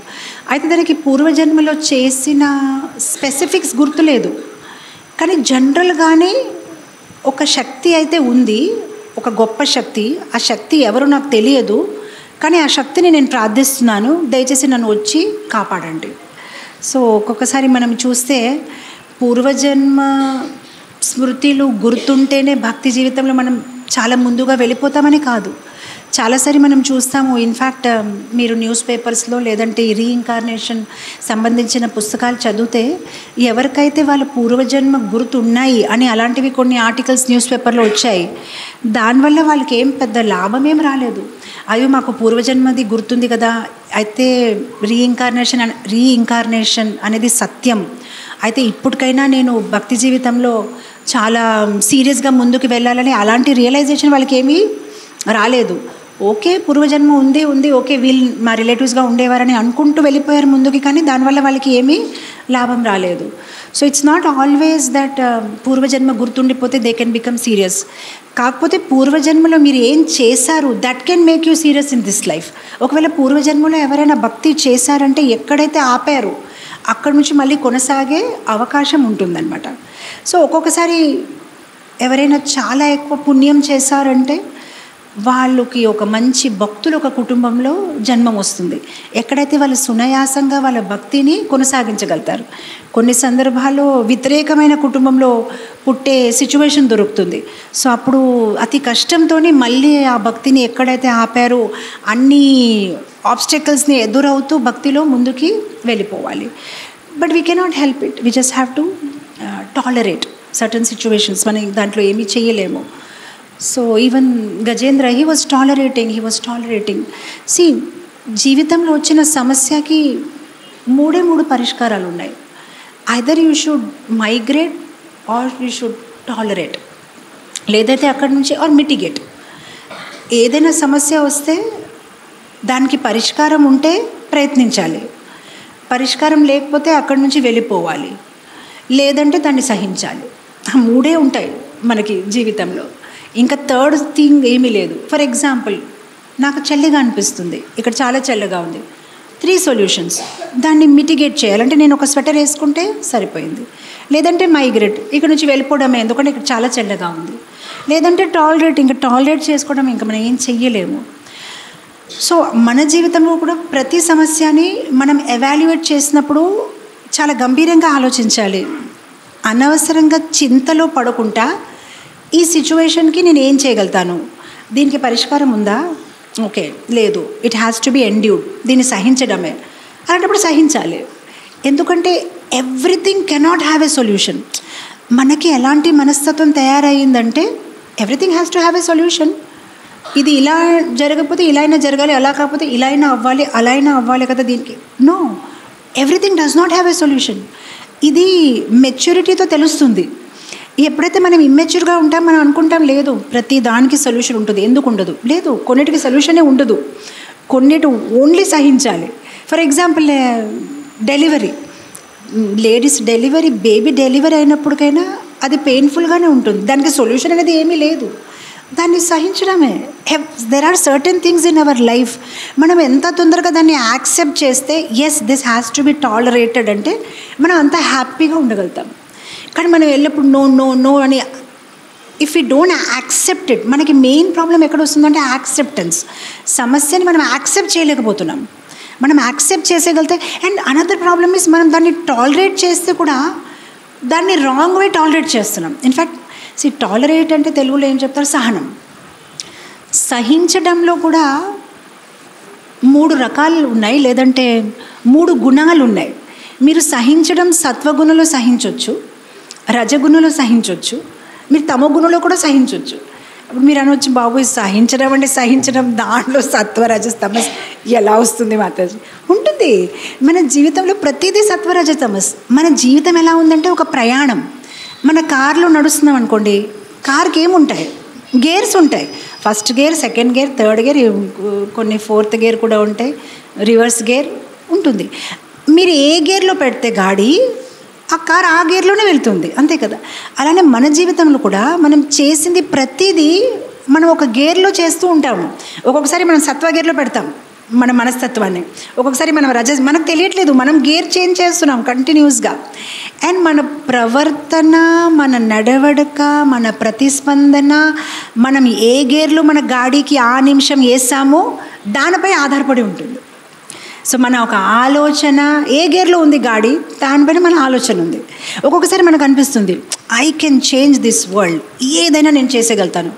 అండర్స్టాండ్, మీరు ఇప్పుడు మీ కార్ని ఏ గుణంలో వేశారు? Rajas. Rajas, I can conquer the world, నేను ఏం చేస్తే చేసేయగలుగుతాను. ఒక్కొక్కసారి నేనేమి చేయలేను, ఐఎమ్ యూజ్లెస్, నేనేం చేయలేను, ఐఎమ్ హోప్లెస్. ఏ గేర్లో వేసాము? తమో గుణంలో వేశారు. అండ్ కొన్ని సందర్భాల్లో కొన్ని నా కంట్రోల్లో ఉన్నాయి, కొన్ని నా కంట్రోల్లో లేరు. ఏ గేర్లో వేశారు? సత్వాలో. Everything is under control of Krishna. ఏ గేర్లో వేశారు? శుద్ధ సత్వ.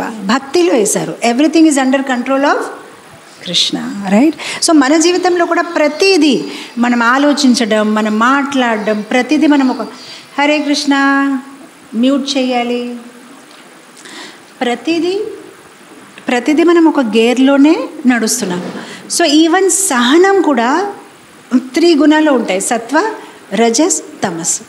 ఇప్పుడు తమస్లో సహించడం అంటే ఏంటి? సపోజ్ మనతో ఏదైనా తప్పు జరిగింది, ఓకే, అండ్ మనం దాన్ని సహిస్తున్నాం. ఫర్ ఎగ్జాంపుల్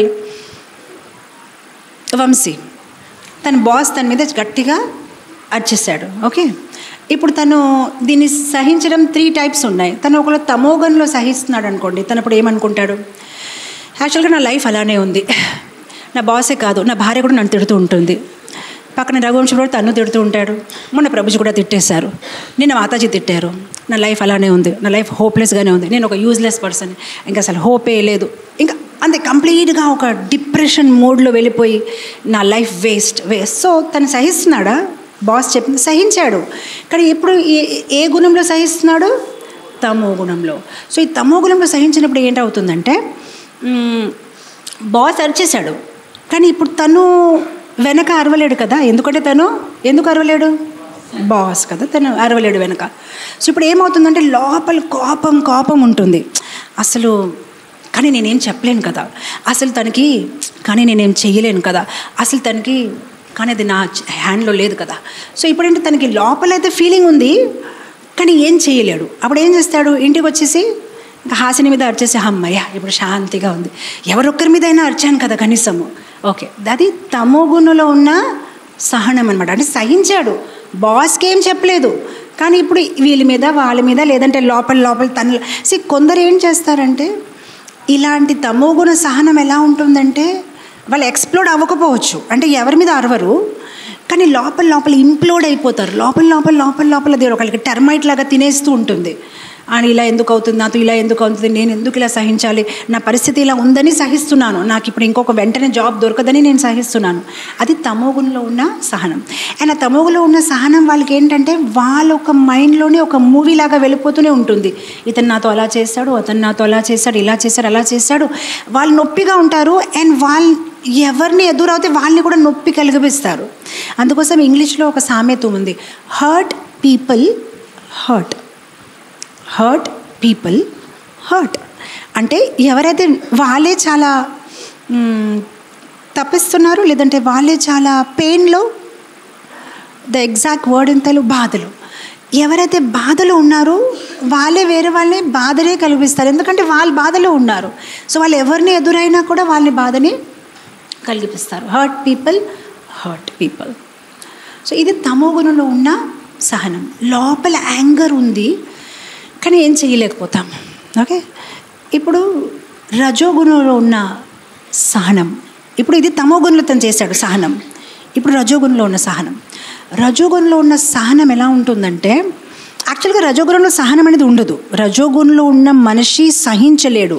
కానీ రజోగుణంలో ఉన్న మనిషి సహిస్తున్నాడంటే దాని వెనక ఒక కారణం ఉంటుంది. దాన్ని maybe some kind of a tactics అనొచ్చు, లేదంటే some kind of a strategy అనొచ్చు. సో ఇప్పుడు రజోగుణంలో ఉన్న మనిషి సహించినప్పుడు ఏమనుకుంటాడంటే, ఈరోజు నా పరిస్థితి ఇలా ఉందని, కానీ రేపు నా పరిస్థితి సరిగ్గా అయినప్పుడు చూపిస్తాను తనకి. ఈరోజు నేను ఏం మాట్లాడలేకపోతాను, ఎందుకంటే నేను ఈరోజు ఇలా ఉన్నాను, కానీ ఎప్పుడైతే నాకు ఆ పొజిషన్ వస్తుంది అప్పుడు నేను దాన్ని చూపిస్తాను. సో సహించాడు, తను వెనక ఏం చెప్పలేదు బాస్కి, కానీ మనసులో ఏముంది, vengeance, revenge, I will get back. అందరి ముందు నన్ను అలా అవమానించారా, మొత్తం కాంగ్రిగేషన్ డివోటీస్ ఎదురుగా నన్ను అలా ఇన్సల్ట్ చేశారు, ఒక్కరోజు నేను పగ తీసుకుంటాను, ఎలాగైనా తను ఇబ్బంది పెడతాను. దట్ ఈస్ ఎ రజోగుణ సహనం. It's not actually very healthy. ఈ తమోగుణంలో చేసిన సహనం, ఈ రజోగుణంలో చేసిన సహనం ఆధ్యాత్మిక పరంగా మనకి ముందుకి తీసుకువెళ్ళదు. అలానే మన ఇమోషనల్ హెల్త్ కోసం కూడా అది మంచిది కాదు. అప్పుడు ఏంటది, దట్ ఎంకరేజెస్ రివెంజ్ ఫ్యాంటసీస్. నేను ఇలా పగ తీసుకుంటాను, అలా పగ తీసుకుంటానని నానా రకమైన ప్రణాళిక వేయడము. కాకపోతే ముందు ఎలా బిహేవ్ చేయడం అంటే, హరే కృష్ణ ప్రభుజీ లోపల నుంచి నేను చూసుకుంటాను టైం వచ్చినప్పుడు. This rajoguna. This is not sahanam. This is sahanam, but rajoguna sahanam, which is not a actual right thing for our spiritual life.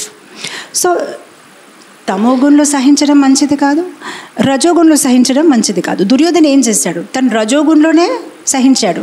Draupadi ఎప్పుడైతే అవమానించింది, నేను కూడా చూసుకుంటాను, ఒక్కసారి నేను కూడా రివెంజ్ తీసుకుంటాను. అప్పుడు చివరికి ఏం చేశాడు, అసత్ సభలో ద్రౌపదిని ఇబ్బంది పెట్టడానికి ప్రయత్నించాడు. Now there is another sahanam in the mode of sattva. సహనం సత్వగుణంలో ఉన్నప్పుడు ఆ సహనం ఎలా ఉంటుందంటే, it is neither resentful, it is neither revengeful, it is purposeful. నేను ఎందుకు సహిస్తున్నానంటే విత్ విజ్డమ్, బుద్ధితో, for a higher purpose. So okay, ఈ బాస్ నాకు ఇలా ఈరోజు నా మీద అరిచారు, okay, but then I have bigger things in life. నేను ఇంకా చాలా సాధించాలి. ఈ చిన్న విషయాల్లో నేను డిస్టర్బ్ అయిపోతూ ఉంటే ఎలా అవుతుంది? ఇతను నా మీద ఎంత అర్చినా కూడా చివరికి తను సెలవు ఇస్తే నేను జన్మాష్టమి ప్రోగ్రామ్కి వెళ్ళగలుగుతున్నాను, నాకు వర్క్ ఫ్రమ్ హోమ్ అవకాశం ఇస్తున్నాడు, నాకు చాలా హెల్ప్ఫుల్గా ఉంది. సో నాకు అది మోర్ ఇంపార్టెంట్.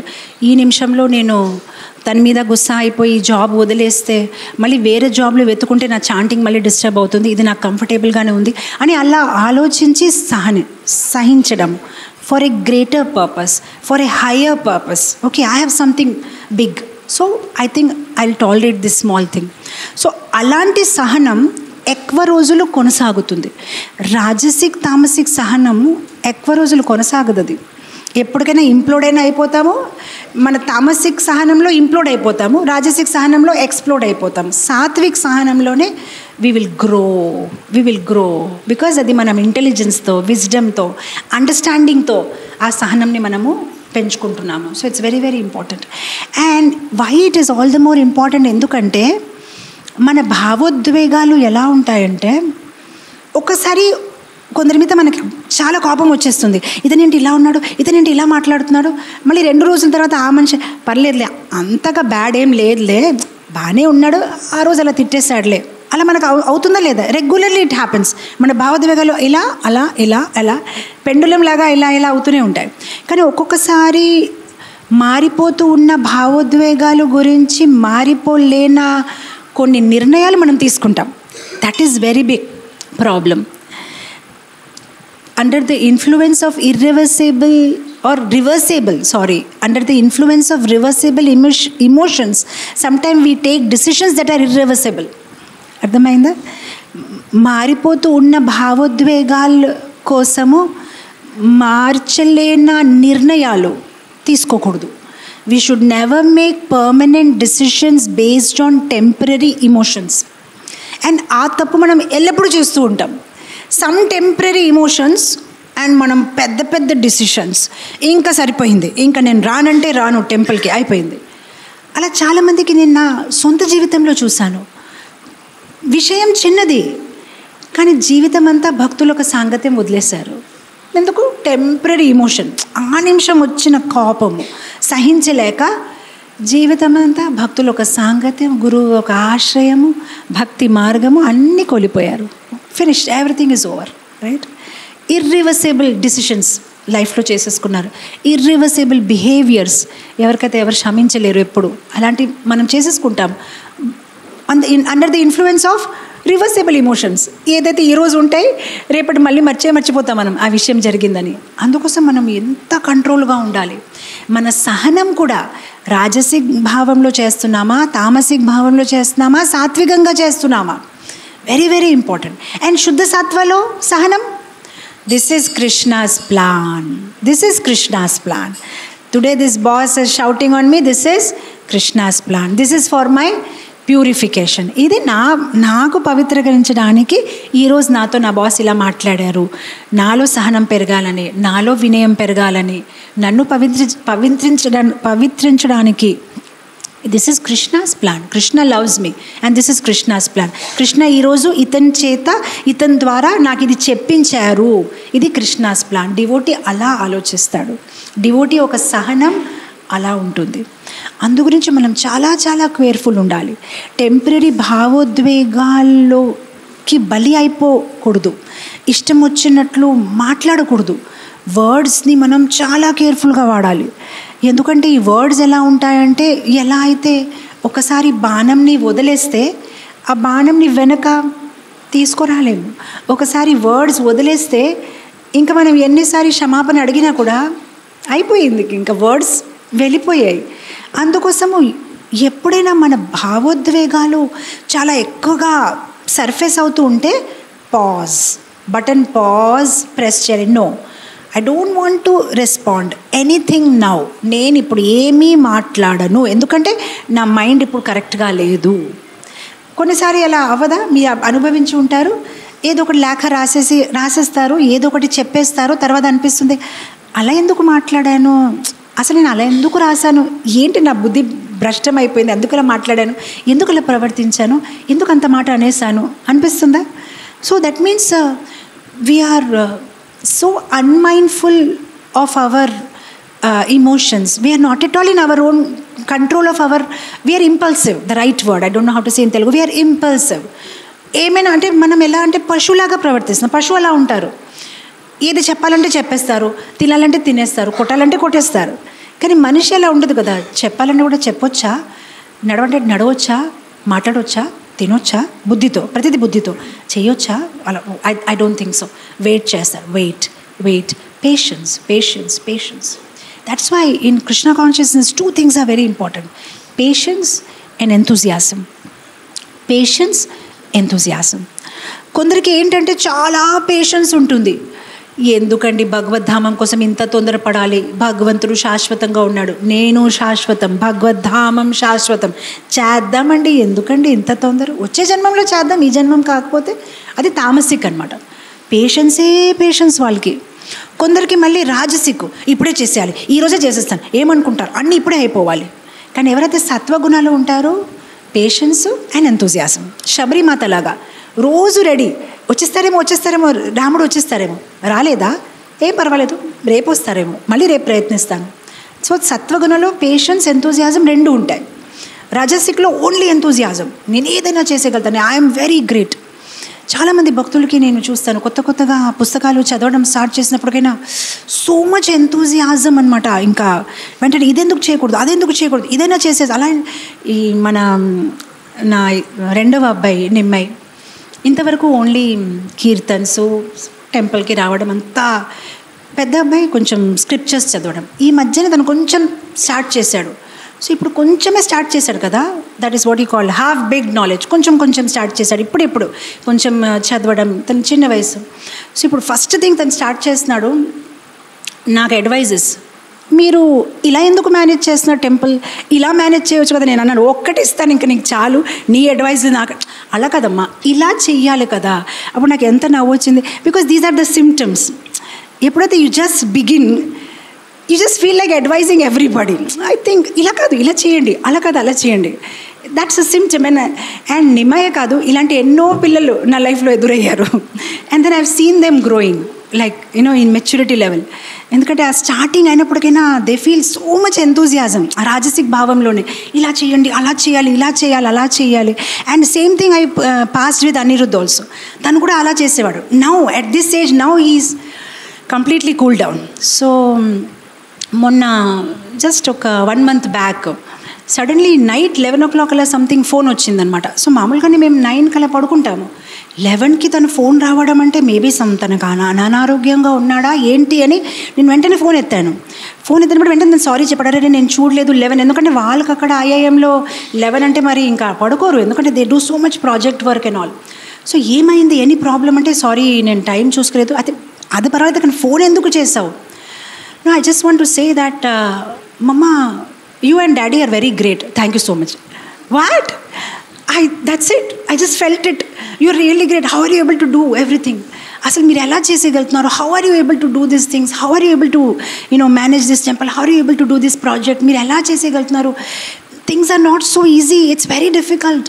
అండ్ ఇక్కడ నేను డే టు డే అబ్జర్వ్ చేస్తున్నాను, they will be so many problems. They will be politics, they will be backbiting. Sometimes you do a project and ఎవరో మీ క్రెడిట్ తీసేసుకుంటారు. ఎన్ని మనము అనుభవించాలి. There is so much struggle and things are not so easy. అండ్ ఇక్కడ నేను చూస్తున్నాను, even the most talented people, they are also not able to get good jobs. Everything is so difficult in this material world. How did you both just walk in empty hand and do something like this? That's it. I just want to say you are great, thank you so much, and పెట్టేసాడు phone. And the same boy just కొన్ని సంవత్సరం, I don't think you are doing proper, I think you should do like this, I think. But now when you actually start doing things, oh no. మొన్ననే ఒక preaching centre, ఒక husband and wife వచ్చినప్పటికీ నాకు చెప్తున్నారన్నమాట, మేము ముందు అనుకునేవారన్నమాట, అసలు ఈ temple ఇప్పటికే ఎందుకు పూర్తి అవ్వలేదు, ఇనాగ్రేషన్ ఎప్పుడు అని అలా అనుకునేవారు. ఎప్పుడైతే ఇప్పుడు మేము మొదలు పెట్టాము, మాది బౌండరీ వాల్ వేసి కన్స్ట్రక్షన్, ఇప్పుడు మేము every single day, every 1 hourకి 1 time ఎలా చేసేస్తున్నారో మాతాజీ ప్రభుజీ, ఎలా చేసేస్తున్నారో, ఎంత కష్టం. ఒక్క లేబర్, ఒక్క ఎలక్ట్రీషియన్, ఒక్క ప్లంబర్, ఒక్కటి పని చేయించాలంటే ఎంత కష్టంగా ఉంది. అలాంటిది ఇంత పెద్ద టెంపుల్, ఇంత చిన్న సిటీలో అసలు ఎలా పాసిబుల్ ఉంది? So unless one is practically doing things, it's very difficult to understand. It's very easy to give commentaries అనమాట, ఇలా చేయండి, అలా చేయండి. నాకు అనిపిస్తుంది ఈ రేట్ చాలా ఎక్కువ ఉంది, ఈ రేట్ ఇస్తే చాలా బాగుండేది. ఇప్పుడు ఈ practically do it, then no, this is so difficult when you actually do it, right? So anyway, so coming to that, ఇప్పుడు ఈ నిమ్మయ్య ఆ స్టేజ్ నుంచి ఇప్పుడు పాస్ అవుతున్నాడు. ఇలా చేయండి, అలా చేయండి, ఆ టెంపుల్ నేను ఇలా చూశాను, మనం ఇలా చేసేయాలి. So it takes time. So anyway, what I was telling is, we have to be very careful what we are speaking. When we are speaking, we should pause, and it will happen. Maturity vastundi, mella you will understand, comprehend things. What you are thinking right now, just after 4, 5, 10 years, you will think, why was I thinking like this? This is not right. This is actually right. But it takes time. So andukosam learning happens in 3 ways. Those who are very intelligent వాళ్ళు ఎలా నేర్చుకుంటారంటే గురువుగారు ఎలా చెప్తున్నారు అదే సత్యం, నేను దాన్ని నమ్ముతున్నాను, ముందుకు వెళ్ళిపోతారు, సక్సెస్ అయిపోతారు. కొందరు చెప్తున్నారు కానీ మేబీ వేరే ఎగ్జాంపుల్స్ ఏమైనా చూస్తే అప్పుడు నమ్ముతాను అనమాట. సో వాళ్ళు లిసనింగ్తో నమ్మరు, అబ్జర్వింగ్తో నమ్ముతారు. కొందరు అబ్జర్వింగ్ లిసనింగ్ కాదు, ఎక్స్పీరియన్సింగ్, నేను ఎక్స్పీరియన్స్ చేస్తేనే నమ్ముతానని. సో అది మనం చేయలేము. ఎందుకోసం ఫస్ట్ సైడ్ ఒక ఐఐఎం ప్రొఫెసర్ ఈ పిల్లలు క్లాసెస్ తీసుకున్నప్పుడు ఫస్ట్ వర్డ్ అదే అన్నారు, మీరు నేను చెప్పినలాగా చదివితే ఇది మీ కాలేజ్లో మీది 27th ఇయర్, ఎందుకంటే నాది 27th ఇయర్. మీరు ఎలా కావాలి అలా ప్రవర్తించాలనుకుంటే ఇది మీ first year, welcome to first year students అని క్లాప్ కొట్టించారనమాట. సో నా ప్రకారం వెళ్తే this is your 27th year, ఎందుకంటే నా ఎక్స్పీరియన్స్ మీతో కంప్లీట్గా షేర్ చేస్తాను. మీ 27 ఇయర్స్లో వచ్చిన నా విజ్డమ్ మీరు ఉచితంగా ఫ్రీ తీసుకోండి. లేదు మాకు ఎక్స్పీరియన్స్ కావాలంటే this is your first year, welcome to first year of college. ఇంకా అంతే, ఇప్పుడు మీరు ఎక్స్పీరియన్స్ చేస్తారు అనమాట. సో ఆధ్యాత్మిక గురువుల దగ్గర కూడా అలానే ఉంది. If you want to have faith completely 27th year నుంచి మీరు స్టార్ట్ చేస్తారు, మీకు ఆ అడ్వాంటేజ్ ఉంటుంది. లేదు నేను నమ్మలేను పూర్తిగా అంటే నో ప్రాబ్లం, ఫస్ట్ ఇయర్ నుంచి స్టార్ట్ చేయండి, మీరు వస్తారు 27th ఇయర్ వరకు మీరు కూడా వస్తారు. అప్పుడు ఆ ఎక్స్పీరియన్సెస్ అన్ని అనుభవాలు మీకు కూడా వస్తాయన్నమాట. సో ఇక్కడ సత్వగుణంలో టాలరేట్ చేయడం అంటే బుద్ధితో టాలరేట్ చేయడం, బుద్ధితో సహించడం అనమాట. ప్రతి సిచ్యువేషన్లో మనకు అన్నీ నచ్చినట్లు ఉండదు, కొన్ని మనకి నచ్చినట్లు ఉంటాయి, కొన్ని మనకి నచ్చలేనట్లు కూడా ఉంటాయి. కానీ నచ్చలేనిది సహిస్తే మెల్లమెల్లగా అన్నీ నచ్చినట్లు మారుతాయి. ఫర్ ఎగ్జాంపుల్ స్కూల్ ఎడ్యుకేషన్లో కొన్ని సబ్జెక్ట్స్ మనకి ఇష్టం ఉండదు, మేబీ బయాలజీ అయినా మేబీ ఫిజిక్స్ అయినా, కానీ దాని మీద ఎక్కువ ఫోకస్ చేసి దాన్ని చదివేస్తే మెల్లమెల్లగా అదే మనకి చాలా ఈజీగా మారుతుంది. మేబీ బహుశా అది మనకి ఫేవరెట్ సబ్జెక్ట్ కింద కూడా మారొచ్చు. So we just have to have patience and keep on practising with enthusiasm. That is how Krishna consciousness is all about. అందు గురించి మీరు చూడండి, ఈ సహనం గురించి మీరు భగవద్గీతలో 2వ అధ్యాయం చూస్తే కృష్ణుడు 3 శ్లోకాలు వరుసగా ఆ సహనం గురించి ఎంత చక్కగా పక్కనే పెట్టారంటే 13, 14, 15. 13లో ఆయన అంటారు, దేహినోస్మిన్ యథాదేహే కౌమారం యౌవనం జర తథా దేహాంతర ప్రాప్తి ధీరస్తత్రన ముయ్యతి. ఎవరైతే ధీరుడు, తనకి తెలుసు నేను శరీరం కాదు ఆత్మని, ఈ ఆత్మ అనేది మన శరీరంలో ఎలా అయితే యౌవనం నుంచి వృద్ధాప్యానికి మారుస్తూ ఉంటుంది, అలానే ఈ దేహాన్ని త్యాగం చేసిన తర్వాత ఈ ఆత్మ వేరే శరీరంలో ప్రవేశిస్తుంది. ఎవరికైతే అది అర్థమవుతుంది వాళ్ళు బివిల్డర్ అవ్వరు, ఎవరైతే ధీరులు. దాని తర్వాత శ్లోకం కృష్ణుడు పెడతారు, మాత్ర స్పర్శస్తు కౌంతేయ, అంటే ఈ బుద్ధిని అర్థం చేసుకుంటూ, అంటే నేను శరీరం కాదు ఆత్మని అని అర్థం చేసి నువ్వేం చేయాలంటే మాత్ర స్పర్శ తాం తితిక్షస్వ భారత, సహించాలి, ప్రతి పరిస్థితిని సహించాలి, ఓర్పు పెట్టుకోవాలి, సహించాలి. అండ్ ఏమేం సహించాలి తర్వాత శ్లోకంలో అంటారు, సమ సుఖ దుఃఖ, సుఖాలైనా దుఃఖాలైనా మన జీవితంలో ఏమొచ్చినా ఎవరైతే దాన్ని అలా సహిస్తారో అమృతత్వంని పొందుతారు. అమృతత్వం అంటే మోక్షాన్ని పొందుతారు, లిబరేషన్, మోక్షాన్ని పొందుతారు. సో ఎంత చక్కగా 3 శ్లోకాన్ని పక్కన పెట్టారు. సో అందుకోసం కృష్ణుడు ఏం చెప్తున్నారు, ఈ సహనం అనేది రజోగుణంలో సత్వగుణంలో చేయకుండా, తమోగుణంలో చేయకుండా మీరు సత్వగుణంలో దాన్ని సహించండి. అంటే ఈ బుద్ధితో సహించండి, మెచ్యూరిటీతో సహించండి. నేను ఈ శరీరం కాదు, నాతో ఏదైతే జరుగుతుంది ఇది తాత్కాలికంగా జరుగుతుంది, ఈ శరీరంకి జరుగుతుంది, నాకు జరగట్లేదు, ఎందుకంటే నేను ఒక ఆత్మని. అండ్ ఎలా అయితే శీతకాలం తర్వాత ఎండాకాలం, ఎండ తర్వాత వర్షాకాలం, అది ఎలా అవుతుంది, మనం ఎలా అయితే క్లైమేట్ని వెదర్ని సహిస్తున్నాం, అలా మన జీవితంలో వచ్చిన పరిస్థితులను కూడా మనం అలానే ఎదుర్కోవాలి, సహిస్తూ వెళ్ళిపోవాలి. ఎందుకంటే అది వస్తాయి వెళ్ళిపోతాయి, ఏది శాశ్వతంగా ఉండదు. సో శాశ్వతం లేని పరిస్థితి కోసం నేనెందుకు శాశ్వతమైన నిర్ణయాలు తీసుకోవాలి, సహిస్తూ మనము ఉండాలి. So tolerance is a means to transcendence. ఇది మీరు రాసుకోవచ్చు, ఎందుకంటే దీన్ని తెలుగులో చెప్పడం నాకు రాదు, అందుకోసం మీరు ఇంగ్లీష్లో రాసుకో. Tolerance is a means to transcendence. You can go above sattva, rajas and tamas when you tolerate. Right. మహాభారత్లో ఈ టాలరెన్స్ గురించి మాట్లాడితే, మహాభారత్లో నా ఫేవరెట్ క్యారెక్టర్ విదురుడు. తను చాలా సహించాడు. తన్ని పదే అవమానించినప్పటికైనా తను ఎంతగా, ఎందుకంటే ఇప్పుడు ఒకసారి అంటే దుర్యోధనుడే కాదు, చాలాసారి ధృతరాష్ట్రుడు కూడా తన్ని అవమానించేవాడు. ఒకసారి ఏమైందంటే, ఎప్పుడైతే ఇదంతా జరిగింది, ఈ ధృతకీడ ఈ జోదం ఆడడం జరిగింది, ఆవిడకి అవమానం జరిగింది, తర్వాత మళ్ళీ వాళ్ళకి వనవాసం ఏదో వాళ్ళు వనవాసంకి వెళ్ళిపోయారు, అజ్ఞాతవాసం వనవాసంకి వెళ్ళిపోయారు. అప్పుడు ఇతను పడుకోలేకపోతున్నాడు ధృతరాష్ట్రుడు. రాత్రి పూట తనకి నిద్ర రావట్లేదు, ఎందుకంటే తనకి గుర్తొస్తుంది మళ్ళీ ఈ భీముడు అన్నాడు కదా, నేను దుశ్శాసన్ని థైజ్ని బ్రేక్ చేసి రక్తం తాగుతాను, నేను ఇలా చేస్తాను, నేను అలా చేస్తాను. పదే రాత్రి అది గుర్తొచ్చి నా పిల్లలు ఏమైపోతాడో, ఈ దుర్యోధన్కి ఈ దుశ్శాసన్కి ఈ భీముడు ఏం చేసేస్తాడో. సో మధ్యరాత్రి తను విదురుని లేపాడు, విదురుని రమ్మన్నాడు. విదురు వచ్చి, ఏంటి అన్నయ్య, ఏంటంటే, విదురు నాకు ఏదైనా పరిష్కారం చెప్పు, ఈ భీముడు నా పిల్లలకి ఏదో చేసేస్తాడు, దానికి ఏదైనా పరిష్కారం చెప్పు, మనం ఇప్పుడు ఏం చెయ్యాలి?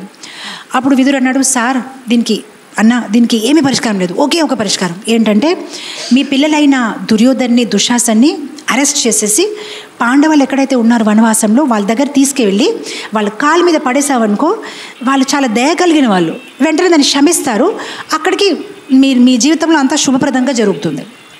అప్పుడు వెంటనే ఈ ధృతరాష్ట్రుడు కోపం చెంది, ఒరే మూర్ఖుడా, అసలు నువ్వు నా స్నేహితుడా లేదు నువ్వు నా ఎనిమియా, ఇలాంటి మాటలు అంటావా? నేనెందుకు నా పిల్లల్ని అరెస్ట్ చేసుకోవాలి, నేనెందుకు వాళ్ళ దగ్గర వెళ్ళి క్షమాపణ అడగాలి, అసలు నువ్వు మా ఫ్రెండే కాదు, నువ్వు కావాలని, అసలు నాకు ఇప్పుడు అర్థమైంది, నువ్వు ఒక ట్రేటర్, ఒక మోసగాడు, నువ్వు ఎప్పుడైనా వాళ్ళ సైడ్లో ఉన్నావు, నువ్వు నా సైడ్లో లేవు, నువ్వు ఇప్పుడే నా రాజభవన్ని వదిలేసి వెళ్ళిపో. అప్పుడు ఇంకా ఈ విదురుడు ఎక్కడ వెళ్ళాలి ఇంకా అర్థం అవ్వక తను అడవి లోపలికి వెళ్ళిపోయాడు. ఇంకా ఏం అర్థమది ఎక్కడికి వెళ్ళాలని. మళ్ళీ ఎప్పుడైతే మరుసటి రోజు హ్యాపీగా నిద్రపోయిన తర్వాత మళ్ళీ తను లేచినప్పుడు తను అనుకున్నాడు, అయ్యో నేను అలా ఎందుకు మాట్లాడాను విదురుతోని, తప్పుగా మాట్లాడాను, పోన్లే మళ్ళీ పిలిచేద్దాం. అప్పుడు ఆ సైనికులు పంపిన విదురుని మళ్ళీ పిలిచేయండి. అప్పుడు మళ్ళీ వాళ్ళు విదురుని పిలిచేసి మళ్ళీ విదురు వచ్చేసి మళ్ళీ నార్మల్గానే ఉన్నాడు. అసలు ఇంకెవరైనా ఉంటే నాకెందుకు, నేనెందుకు సహించాలి, ఎన్ని మాటలు అనేసావు నిన్న రాత్రి, ఇప్పుడు మళ్ళీ నన్ను పిలుస్తున్నావు ఏంటి అని. లేదు నువ్వు మంచి అడ్వైస్ ఏదైనా ఇవ్వు, మంచి సజెషన్స్ ఇవ్వు. ఎందుకంటే విదుర్ తన సత్వగుణంలో సహిస్తున్నాడు. He's thinking about higher purpose. హస్తినాపురికి ఉన్న రాజ్య ఒక సింహాసనం మీద కూర్చున్న ఇతనికి మంచి జ్ఞానం ఇచ్చే బాధ్యత నాది, హస్తినాపురికి రక్షించే బాధ్యత నాది, నాకు ఇతనితో ఉన్న సంబంధం నాకు చాలా important, more than who is right, నాకు ఈ సంబంధం చాలా ఇంపార్టెంట్. సో ఎన్నిసార్లు సహించాడు. ఆ తర్వాత కూడా మళ్ళీ ఈవెన్ దుర్యోధన్ కూడా ఎన్నిసార్లు తన్ని అవమానిస్తాడు. చివరికి ఎప్పుడైతే విదురుడు దానికి మంచి మాటలు చెప్తున్నాడు, బాబు నువ్వు వాళ్ళకి ఒక 5 గ్రామాలైనా ఇచ్చేయి అంటే అప్పుడు ఏం చెప్పారు, నీ శ్వాసంతో అంటే నీ శ్వాసం ఒకటే వదిలేస్తున్నాను, నువ్వు ఏమీ తీసుకోకుండా ఇప్పుడే నీకు బహిష్కరిస్తున్నాను. అసలు శత్రుడికి బహిష్కరించడం అంటే అది చాలా పెద్ద విషయం. అంటే మనకి ఇప్పుడు అనిపిస్తుంది దాంట్లో ఏముంది, ఇక్కడ కాకపోతే అక్కడ వెళ్ళి ఉండొచ్చు కదా. బహిష్కారం అంటే శత్రుడికి అది చాలా చాలా ఇన్సల్ట్ అనమాట. కానీ కూడా తను ఇంకా వెళ్ళిపోయాడు. అండ్ వెళ్ళిపోయి I just want to prove it to you that Vidur was not tolerating in rajas or tamas. తను ఒకవేళ తమస్ గుణంలో సహిస్తే తను అప్పుడు ఏమనుకుంటాడంటే, అయ్యో నేనేం చెయ్యలేకపోతున్నానని బాధపడతాడు. రజస్ భావంలో సహిస్తే ఓకే అయితే నేను పాండవస్తో కలిసిపోతే యుద్ధం చేద్దాం, చూద్దాం, అప్పుడు వాళ్ళకి పని నేను చెప్తాను. తను సత్వలో సహించాడు. అందుకోసము తను పాండవుల వైపు వెళ్ళలేదు, వీళ్ళ పని నేను చెప్తానని. తను ఊరికే తీర్థయాత్రకు వెళ్ళిపోయారు. ఎందుకంటే వాళ్ళు నా సజెషన్స్ తీసుకోవట్లేదు, ఇంకెందుకు ఇతను వద్దు అతను వద్దు అనే వాళ్ళు తను తీర్థయాత్రకు వెళ్ళిపోతారు. మొత్తం అంతా యుద్ధం అయిపోయిన తర్వాత మళ్ళీ తిరిగి వస్తాడు. మళ్ళీ తిరిగి వచ్చినప్పటికి మళ్ళీ కూడా చివరికి ధృతరాష్ట్రకి మంచి మాటలు చెప్పేసి చివరికి తన మోక్షానికి దాన్ని దారి చూపిస్తాడనమాట విదురుడు. అందుకోసం మహాభారత్లో నా ఫేవరెట్ క్యారెక్టర్స్ అనేసరికి విదురే. So much tolerance and that is why Krishna ate prasadam in Vidur's house, not Duryodhan's house. అందు గురించి కృష్ణుడు విదుర్ ఇంట్లో భోజనం చేశారు, దుర్యోధన ఇంట్లో చేయలేదు. దుర్యోధన ఇంట్లో పంచభక్ష పరమాణాలు ఉన్నా కూడా వెళ్ళలేదు. విదురు వాళ్ళ భార్య అరటిపండు తొక్కలు తినిపించినా కూడా కృష్ణుడు ప్రేమతో తిన్నారు. ఎందుకంటే విదురులో ఉన్న సహనం. మనం ఎప్పుడైతే సహిస్తామో, మనం ఎప్పుడైతే కోఆపరేషన్గా ఉంటామో, కృష్ణుడికి అది చాలా ఇష్టం. భాగవతంలో అలాంటి ఎన్నో సందర్భాలు ఉన్నాయి ఎక్కడైతే కృష్ణుడు ప్రశంసించారు ఏ భక్తుడైతే సహిస్తున్నాడు. ఫర్ ఎగ్జాంపుల్ ఈవెన్ ద ప్రచేతాస్, భగవంతుడు అన్నారు, నేను ఎందుకు మిమ్మల్ని దీవిస్తున్నాను, ఎందుకంటే మీరు చాలా మంచిగా కోఆపరేట్ చేస్తున్నారు అమాంగ్ యువర్ సెల్స్. అందుకోసం ఆ ప్రచేతాస్ని భగవంతుడు దీవించారు, because of their cooperation among themselves. So ఎవరైతే సహిస్తారు, ఎవరైతే కలిసి సేవాని చేస్తారో భగవంతుడు అలాంటి వాళ్ళని చాలా ఇష్టపడతారనమాట. So we just see about the character of Vidur, so beautiful, his tolerance is so amazing. So ఇప్పుడు మేము టాలరేట్ చేయాలంటే ఎలా చేయాలి? What are the tips? One and the only tip, keep big things big, keep small things small. ఇదేంటి Mataji, big things big, small things small? Yes, keep small things small, keep big things big. Always think about what is the big thing here.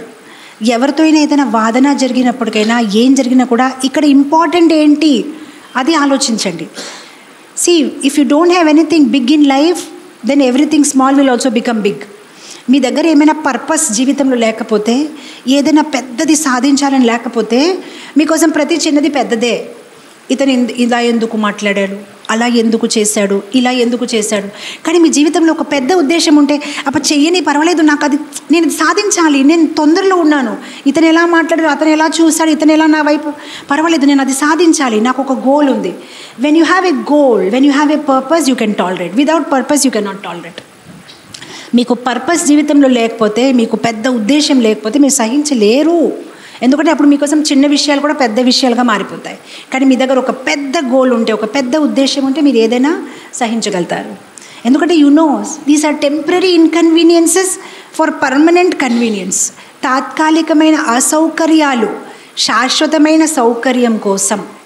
శాశ్వతమైన సౌకర్యం భగవద్ధామానికి వెళ్ళడం, ఇది తాత్కాలికమైన అసౌకర్యాలు. You have to always think in that way. Srila Prabhupad was so tolerant. Srila Prabhupad was so tolerant.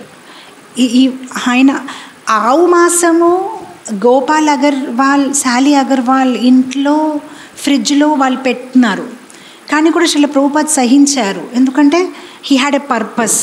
నా దగ్గర ఒక పెద్ద ఉద్దేశం ఉంది, ఇది పర్వాలేదు, చిన్న చిన్న అసౌకర్యాలు, నేనేదో సాధించాలి, నేను అందరికీ భగవద్ధామానికి తీసుకువెళ్ళాలి, నేను భక్తిని ప్రచారం చేయాలి. అందుకోసం చిన్న చిన్న అసౌకర్యాలు ఆయన మానేశారు, వదిలేశారు, సహించారు. శ్రీల ప్రభుపాద్ ఒక జీవనంలో ఎన్ని సందర్భాలు మనం చూస్తే ఆయన ఒక ఎంత సహనం, ఎంత ఓర్పు.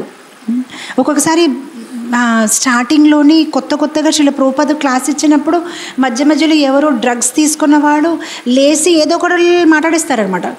మాట్లాడేసినప్పటికైనా శ్రీల ప్రభుపాద్ వేరే భక్తులకి తన్ని ఆపవచ్చు అంటే, ప్రభుపాద్ ఇక్కడ మనం ఆపలేము, ఎందుకంటే ఇక్కడ కల్చర్ ఎలా ఉందంటే, ఎవరైతే LSD, లైక్ ఇప్పుడు నేను ఒక ఉదాహరణ ఇస్తాను. మామూలుగానే ఇప్పుడు మనం ఒక దేవి టెంపుల్కి వెళ్తే ఒక్కొక్కసారి కొందరు ఇలా ఇలా ఇలా ఏదో రౌండ్గా తిరుగుతారు. అప్పుడు అందరూ అంటారు, దేవి వచ్చారు తన లోపల, తను మనం ఆపకూడదు, వాళ్ళు ఎలా చేసినా వాళ్ళకి చేయడానికి అలౌ చేయాలి.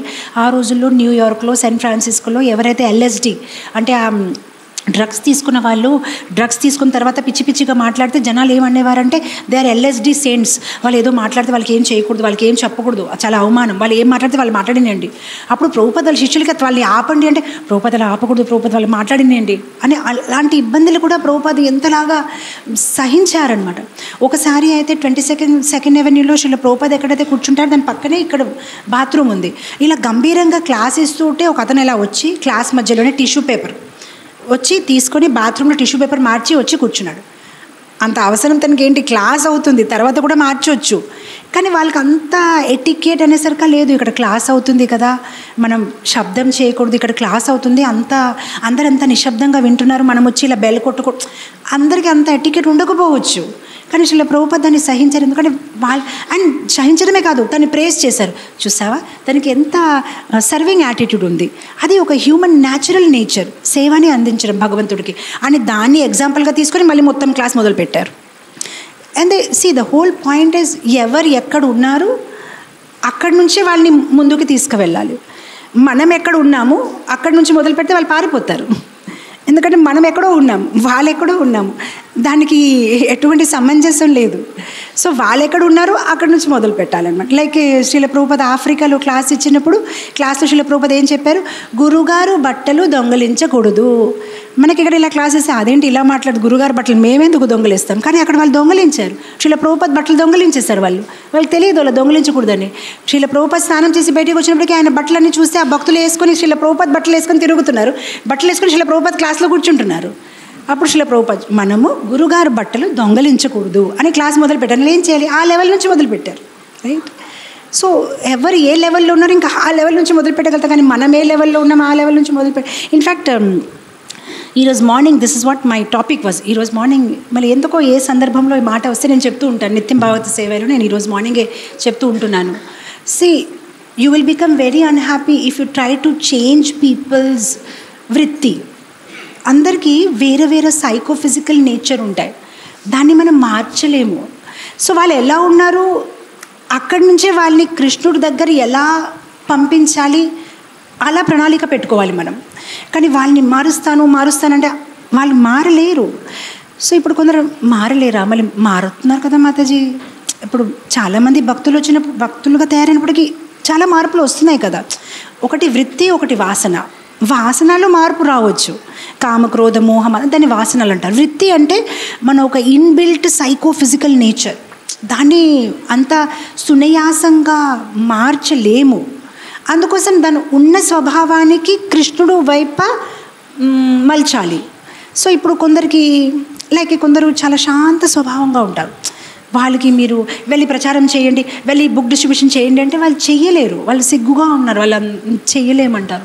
సో అప్పుడు ఏంటంటే వాళ్ళని ఫోర్సబుల్గా వాళ్ళ నేచర్ అగెన్స్ట్గా ఏం చేయించలేరు. అప్పుడు వాళ్ళకి ఏంటంటే ఓకే మీ సేవ టెంపుల్ నచ్చని నీట్గా క్లీన్ చేయండి, మంచిగా గార్లెండ్స్ తయారు చేయండి. ఓకే కొందరికి మాట్లాడే అవకాశం ఉంటే చాలా హ్యాపీ, వాళ్ళకి మాట్లాడడం చాలా ఇష్టం. వాళ్ళకి మీరు మాటలు ఆపేయండి, మీరు వెళ్ళండి కిచెన్లో వెళ్ళి వంట చేయండి అంటే వాళ్ళు చెయ్యలేరు. వాళ్ళకి మాట్లాడంటే ఇష్టం, అది అది స్వభావం.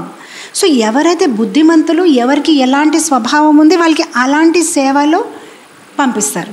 కానీ కొన్ని సందర్భాల్లో ఏమవుతున్నాయంటే ఎలాంటి స్వభావం ఉంది కాకుండా వాళ్ళని వేరే దానిలో పుష్ చేయడానికైనా జీవితం అంతా ప్రయత్నిస్తూ ఆ శిష్యుడు కూడా దుఃఖంగా ఉంటాడు, ఆ గురువు కూడా దుఃఖంగానే ఉంటారు.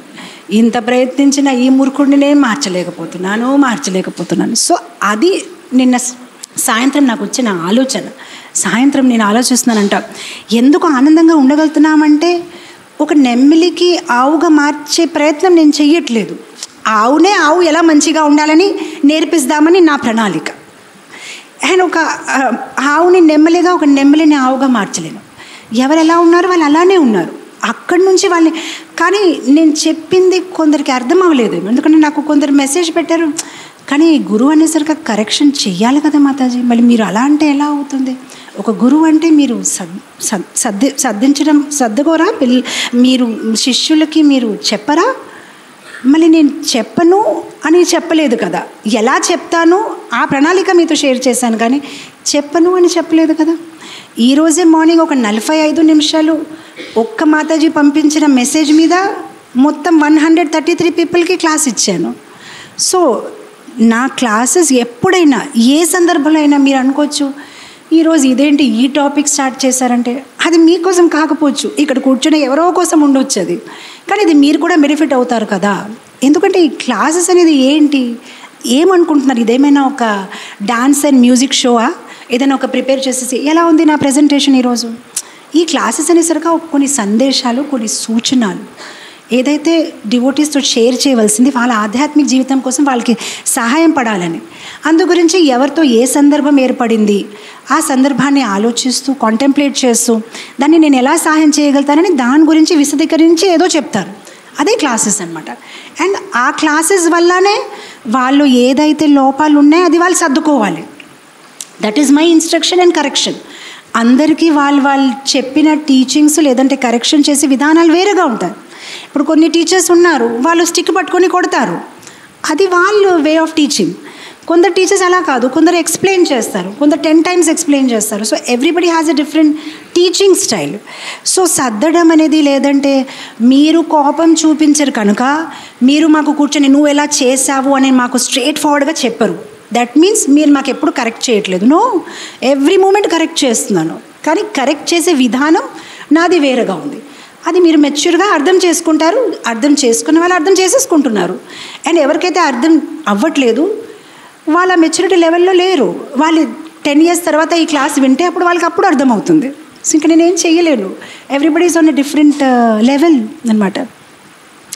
సో ఈరోజు మార్నింగ్ ఒక చిన్న రియలైజేషన్, మార్నింగ్ లాస్ట్ బ్రహ్మస్తుతి కంప్లీట్ అయిపోతూ ఉంటే నేను దానికి ఒక ఇది ఇచ్చాను, అడిషనల్ కమెంట్ ఇచ్చాను.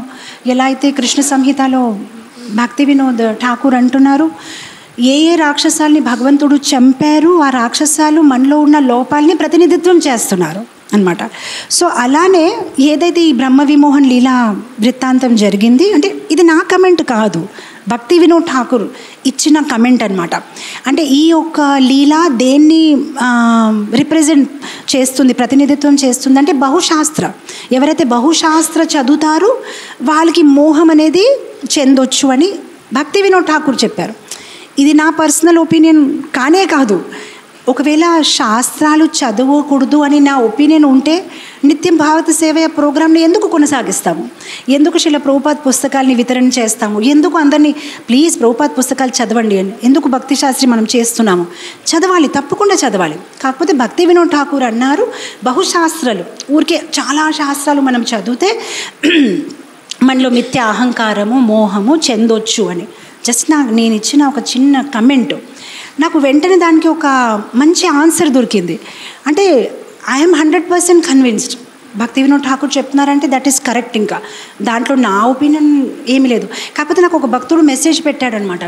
అంటే ఇలా మీరు అన్నారు కానీ నేను నమ్మను, బహుశాస్త్ర విచారం చేస్తే మనిషి భ్రమ చెందుతాడు లేదంటే అహంకారం చెందుతాడని నేను నమ్మలేను. ఎందుకంటే నా సొంత జీవితంలో నేను చాలా అలాంటి భక్తుల్ని కలిశాను ఎవరైతే బహుశాస్త్ర విచారం చేస్తున్నారు కానీ కూడా వాళ్ళు ఉన్న వినయం, వాళ్ళు నడవడక ఎంత గొప్పగా ఉంది, ఎంత ఇంప్రెసివ్గా ఉంది.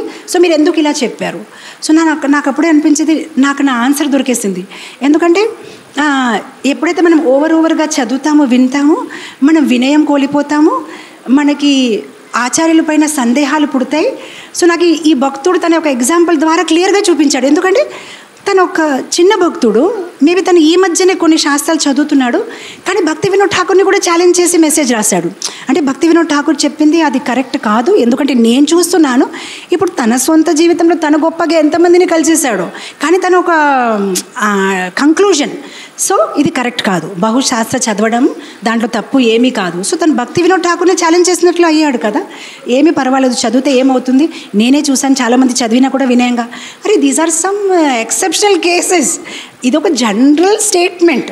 ఫర్ ఎగ్జాంపుల్ ఇప్పుడు నేను చెప్పొచ్చు, మీరు పాలు గ్యాస్ మీద పెట్టినప్పుడు ఇటు అటు తిరిగితే పాలు పొంగిపోతుంది. ఇప్పుడు ఏమైనా నేను ఇటు అటు తిరిగాను కానీ పాలు పొంగలేదు అంటే మళ్ళీ పొంగలేదంటే మేబీ ఈసారి పొంగలేదు కానీ జనరల్ స్టేట్మెంట్ అలా పెట్టి ఇలా తిరిగితే అలా అవుతుంది, మనం దగ్గర ఉండాలి. అలా భక్తి వినోద్ ఠాకూర్ అంటున్నారు మనం ఎక్కువ శాస్త్ర చదివితే మన మోహం, this is not some like it will happen with every devotee. Some people maybe exception, వాళ్ళకి ఎంత జ్ఞానం ఉన్నా కూడా మేబీ వాళ్ళు వినయంగానే ఉంటారు, అది వాళ్ళ స్వభావం, మనం ఏం చేయలేం.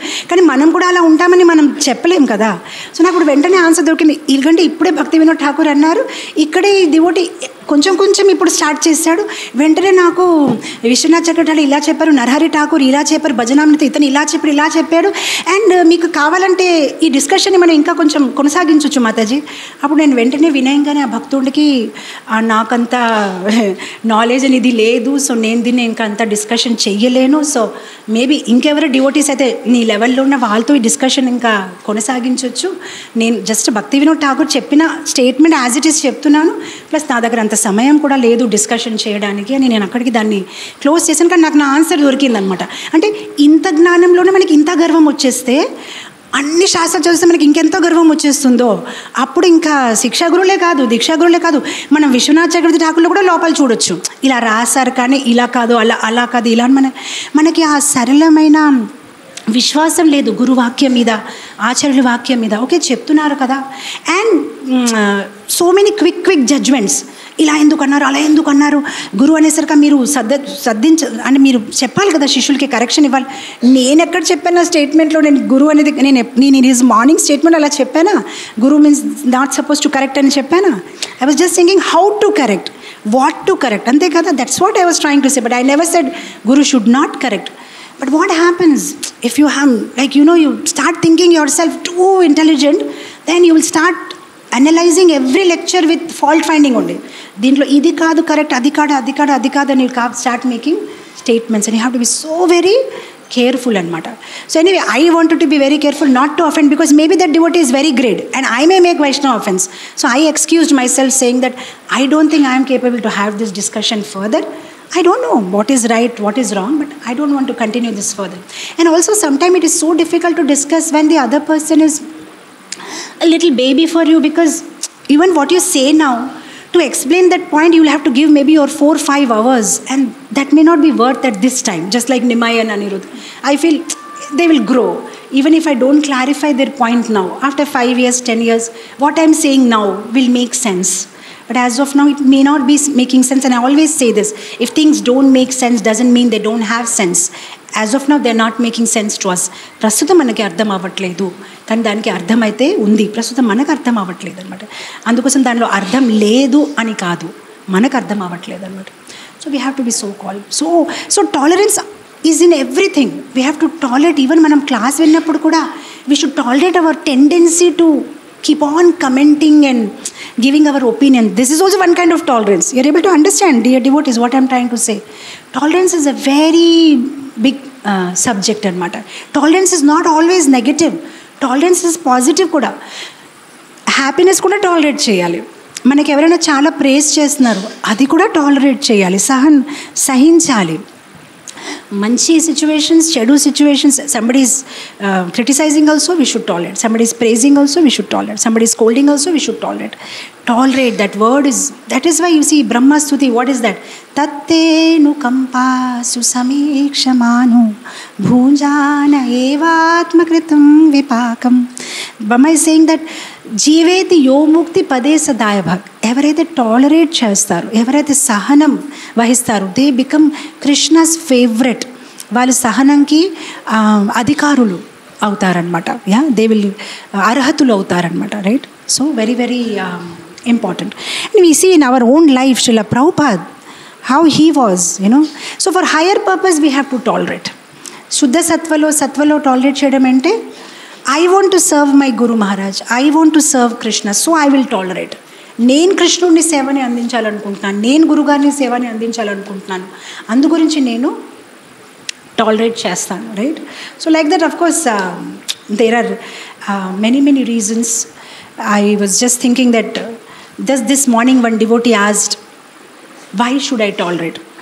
సో నేను అనుకున్నాను రేపు మార్నింగ్ నిత్యం భారత సేవలో దాన్ని ఆన్సర్ ఇస్తాను, కానీ ఆల్రెడీ నిత్యం భారత సేవ డివోటీస్ ఇక్కడ జాయిన్ అయ్యి ఉన్నారు. దానికి ఆన్సర్ ఈరోజే ఇచ్చేస్తే రేపు మార్నింగ్ మనం ఇంకా వేరే విషయాల మీద మనం ఇచ్చేసుకోవచ్చు. So I was just thinking about reasons why should be tolerate and I wrote it down. So I thought మనం ఎందుకు సహించాలి, ఎందుకంటే మనం భగవద్ధామం వెళ్ళాలనుకుంటున్నాం, నేను వెళ్ళాలనుకుంటున్నాను, నేను ఎందుకు సహించాలి? ఈరోజు నాతో శ్రీనివాస్ కేశవ ప్రభు ఫైట్ చేస్తున్నారు, ఎందుకు నేను ఆయన్ని సహించాలి? ఎందుకంటే నేను వెళ్ళాలనుకుంటాను భగవద్ధాం, ఆయన వెళ్ళాలనుకుంటారు నాకు తెలియదు, కానీ నాకు వెళ్ళాలని ఉంది. అందు గురించి ఆయనతోనే నేను ఇంకా ఈ ఒక గొడవని కొనసాగించకుండా సహిస్తే I will go back to God head.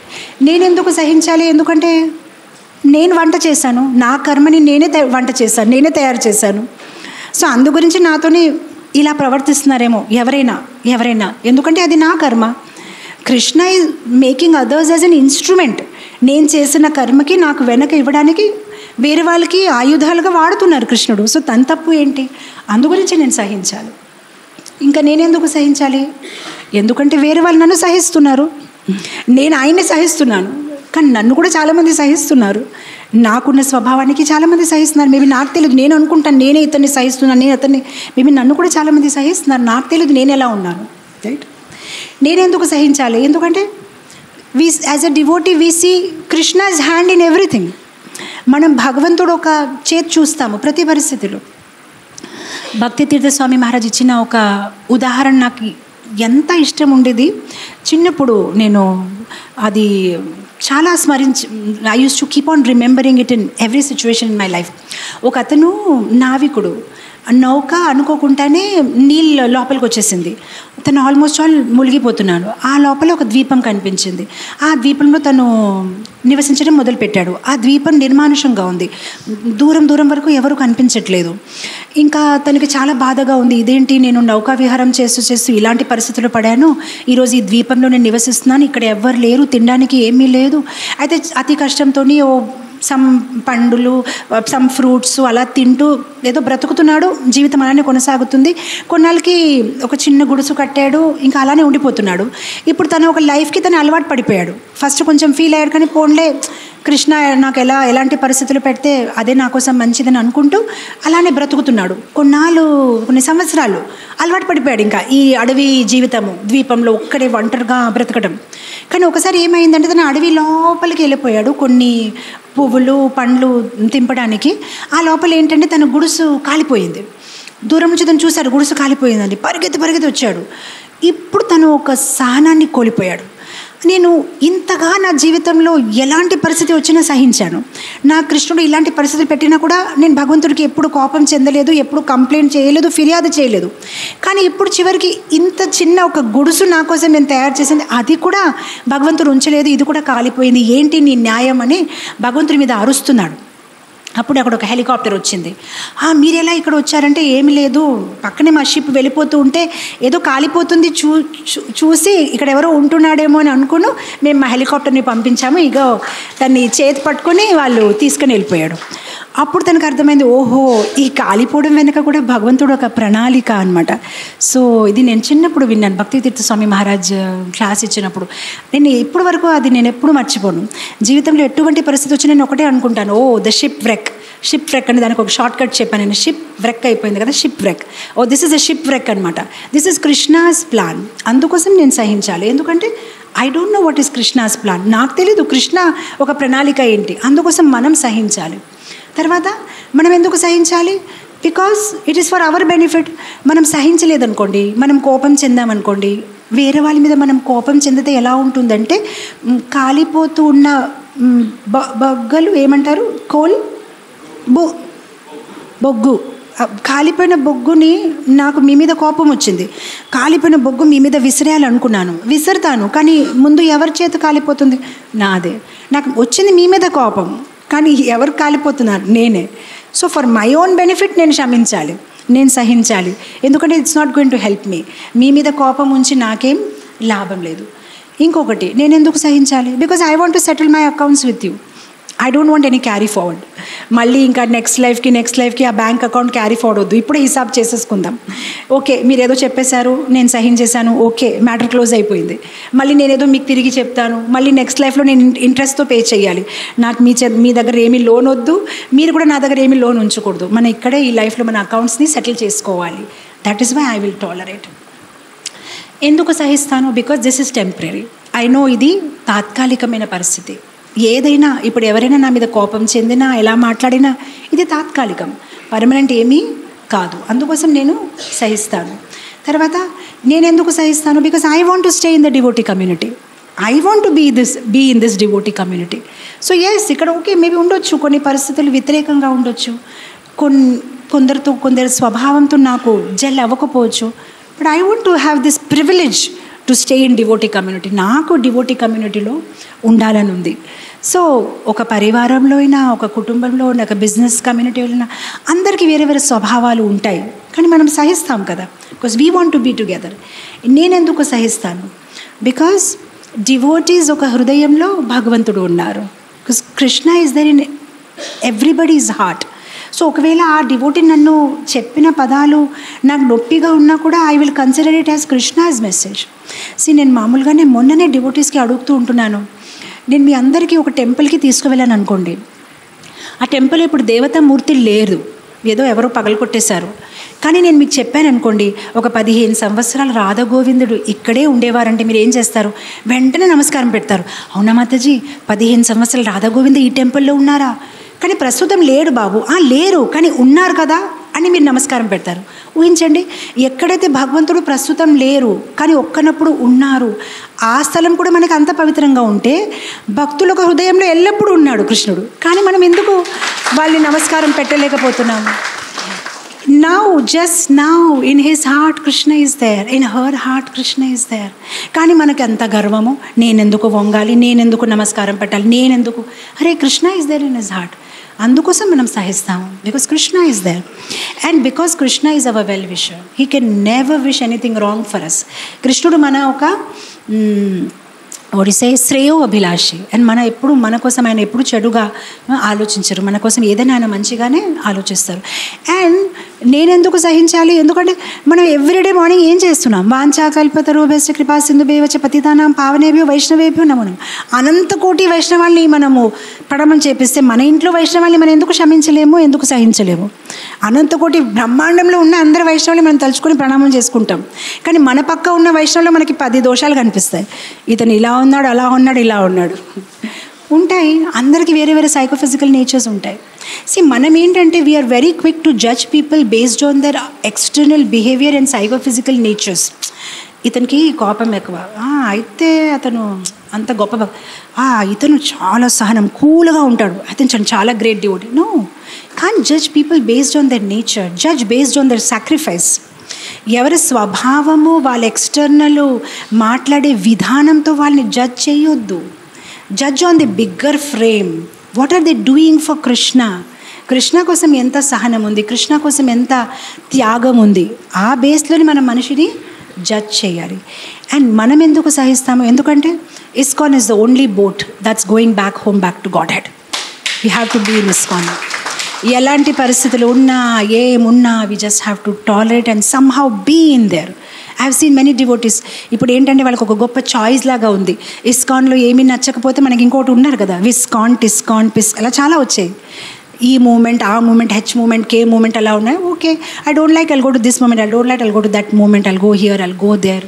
They don't want to tolerate. But ISKCON is the only boat which is going back home, back to God, right? There may be something wrong. No organization is perfect. No person is perfect. ఎవరు పర్ఫెక్ట్గా ఉండకపోవచ్చు. నేను చాలాసారి ఉదాహరణ ఇచ్చాను. ప్రభుజీతో నేను, మాది కొత్తగా పెళ్ళైనప్పుడు మాయాపూర్ తీసుకువెళ్ళారు.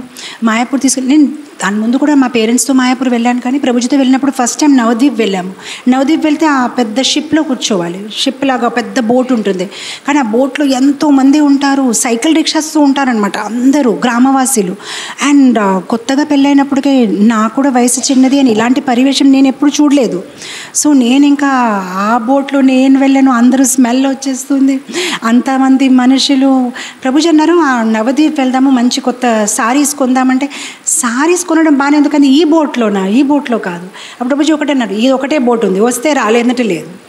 అప్పుడు ప్రభుజీ ఒకటే అన్నారు, లే బోట్ బాగాలేదు కానీ నువ్వు ఎక్కడైతే కూర్చుంటావు ఆ ప్లేస్ నేను క్లీన్ చేసేస్తాను, నువ్వు ఎవరి వైపు చూడొద్దు, నువ్వు అలానే నా వైపు చూస్తూ కూర్చో, వీళ్ళెవరు లేరని అనుకొని కూర్చో అంతే. అప్పుడు నాకు చిన్న ప్లేస్ ప్రభుజీ హ్యాంకర్ చీఫ్తో క్లీన్ చేసి నేను అక్కడ కూర్చొని ఎవరి వైపు చూడట్లేదు. ఎందుకంటే ఫస్ట్ టైం అది నాకు. ఇంతమంది అండ్ ఒక రకంగా ఉన్నారు వాళ్ళు చూడడానికి. సిటీలో బాన్ అయినప్పుడు ఏంటంటే మనకు ఆ విలేజ్ అట్మాస్ఫియర్ కూడా అలవాటు ఉండదు. ఇంతమంది అండ్ ఇంత దగ్గరకు వచ్చి వాళ్ళు నిలబడతారు. ఎందుకు దూరం నిలబడవచ్చు కదా కొంచెము. కానీ ప్రభుజీ అన్నారు, ఎవరి వైపు చూడొద్దు, నా వైపు చూడు, ఈ ప్లేస్ నేను క్లీన్ చేస్తాను, we'll cross, because this is the only boat. ఇది ఒకటే బోట్ ఉంది, వెళ్తుంది, వస్తే రా లేదంటే లేదు. అలా నేను మనసులో అనుకుంటాను, ISKCON is the only boat, వెళ్తే రండి లేదంటే ఉండిపోండి అంతే. ఉంటారు దీంట్లో చాలామంది ప్రాబ్లమ్స్ ఉంటాయి. దీంట్లోనే అన్నీ కరెక్ట్గా ఉన్నాయని లేదు. మీ ప్లేస్ మీరు క్లీన్ చేసుకొని కూర్చోండి. మీ హ్యాపీగా మీరు 16 రౌండ్స్ చేసి ప్రభుపాద చెప్పినట్లు విని మీ జీవితాన్ని కొనసాగించి ఎక్కిపోండి, ఈ షిప్ ఎక్కిపోండి అంతే. ఎందుకంటే this boat is going back home, back to God head. Don't waste your time. నాకు బోట్లో ఇతను నచ్చలేదండి, అతను నచ్చలేదంటే మళ్ళీ ఇంకా అలా ఉండిపోతారు. నచ్చలేదంటే లోపల దూరిపోవడమే, ఇంకంతే. అలా సహించి వెళ్ళిపోవడమే.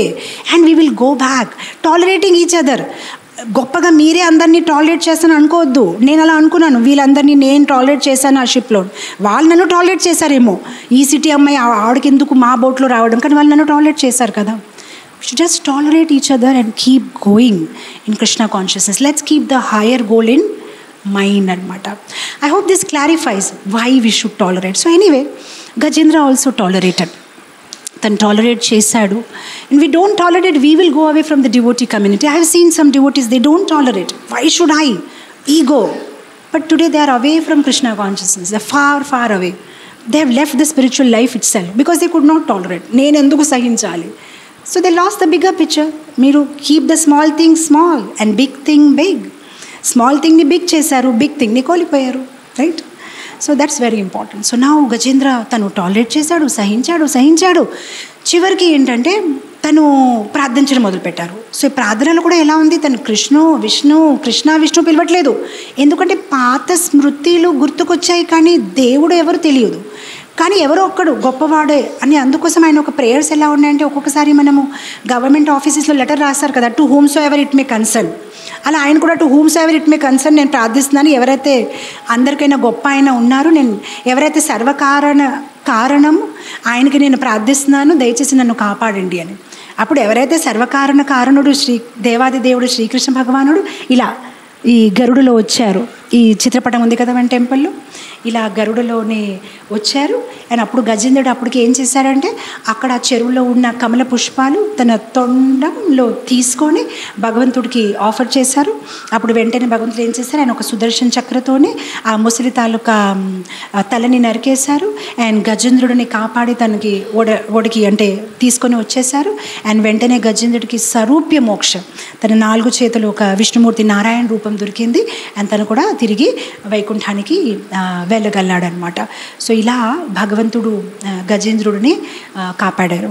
సో గజేంద్రుడు చేసిన ఒక ప్రార్థన, ఒక తీవ్రమైన ప్రార్థన, రైట్? సో మనం కూడా ఈ భౌతిక ప్రపంచంలో ఎన్నో పరిస్థితులు ఎదురవుతాము, కానీ మనకి మన తోట వాళ్ళు హెల్ప్ చేయలేరు, మనకి మన వైభవం హెల్ప్ చేయలేరు. ఎప్పుడైతే మనం భగవంతుడు ఒక శరణాగతి తీసుకుంటామో అప్పుడు భగవంతుడు మనకి కాపాడతారు. కానీ భగవంతుడు ఒక కాపాడము, దాని ఒక నిర్వచనం వేరేగా ఉంటుంది. సో భగవంతుడు ఒక నిజమైన కాపాడడం ఏంటంటే, ఆయన మన స్మృతిలో రావడము విపరీతమైన పరిస్థితిలో, అదే ఆయన నిజమైన కాపాడడం. ఎందుకంటే మనం ఎప్పుడైతే సమస్యలో ఉన్నామో ఆ సమయంలో మనకి భగవంతుడు గుర్తొచ్చాడంటే అదే భగవంతుడు మనకి చేసిన రక్షణ. ఎందుకంటే ఆ పరిస్థితి నుంచి భగవంతుడు మనకి బయట తీస్తారో లేదో తెలియదు, కానీ భగవంతుడు మనకి స్మరణంలో వచ్చాడు, దట్స్ అవర్ సక్సెస్ అనమాట. అందుగురించి సీతామాత హనుమాన్కి ఏమన్నారు, ఎప్పుడైతే హనుమాన్ సీతామాతకి అడిగారు అశోక వాటికలో, అమ్మ మీరు ఎలా ఉన్నారు, నేను స్వామికి ఏం చెప్పాలి?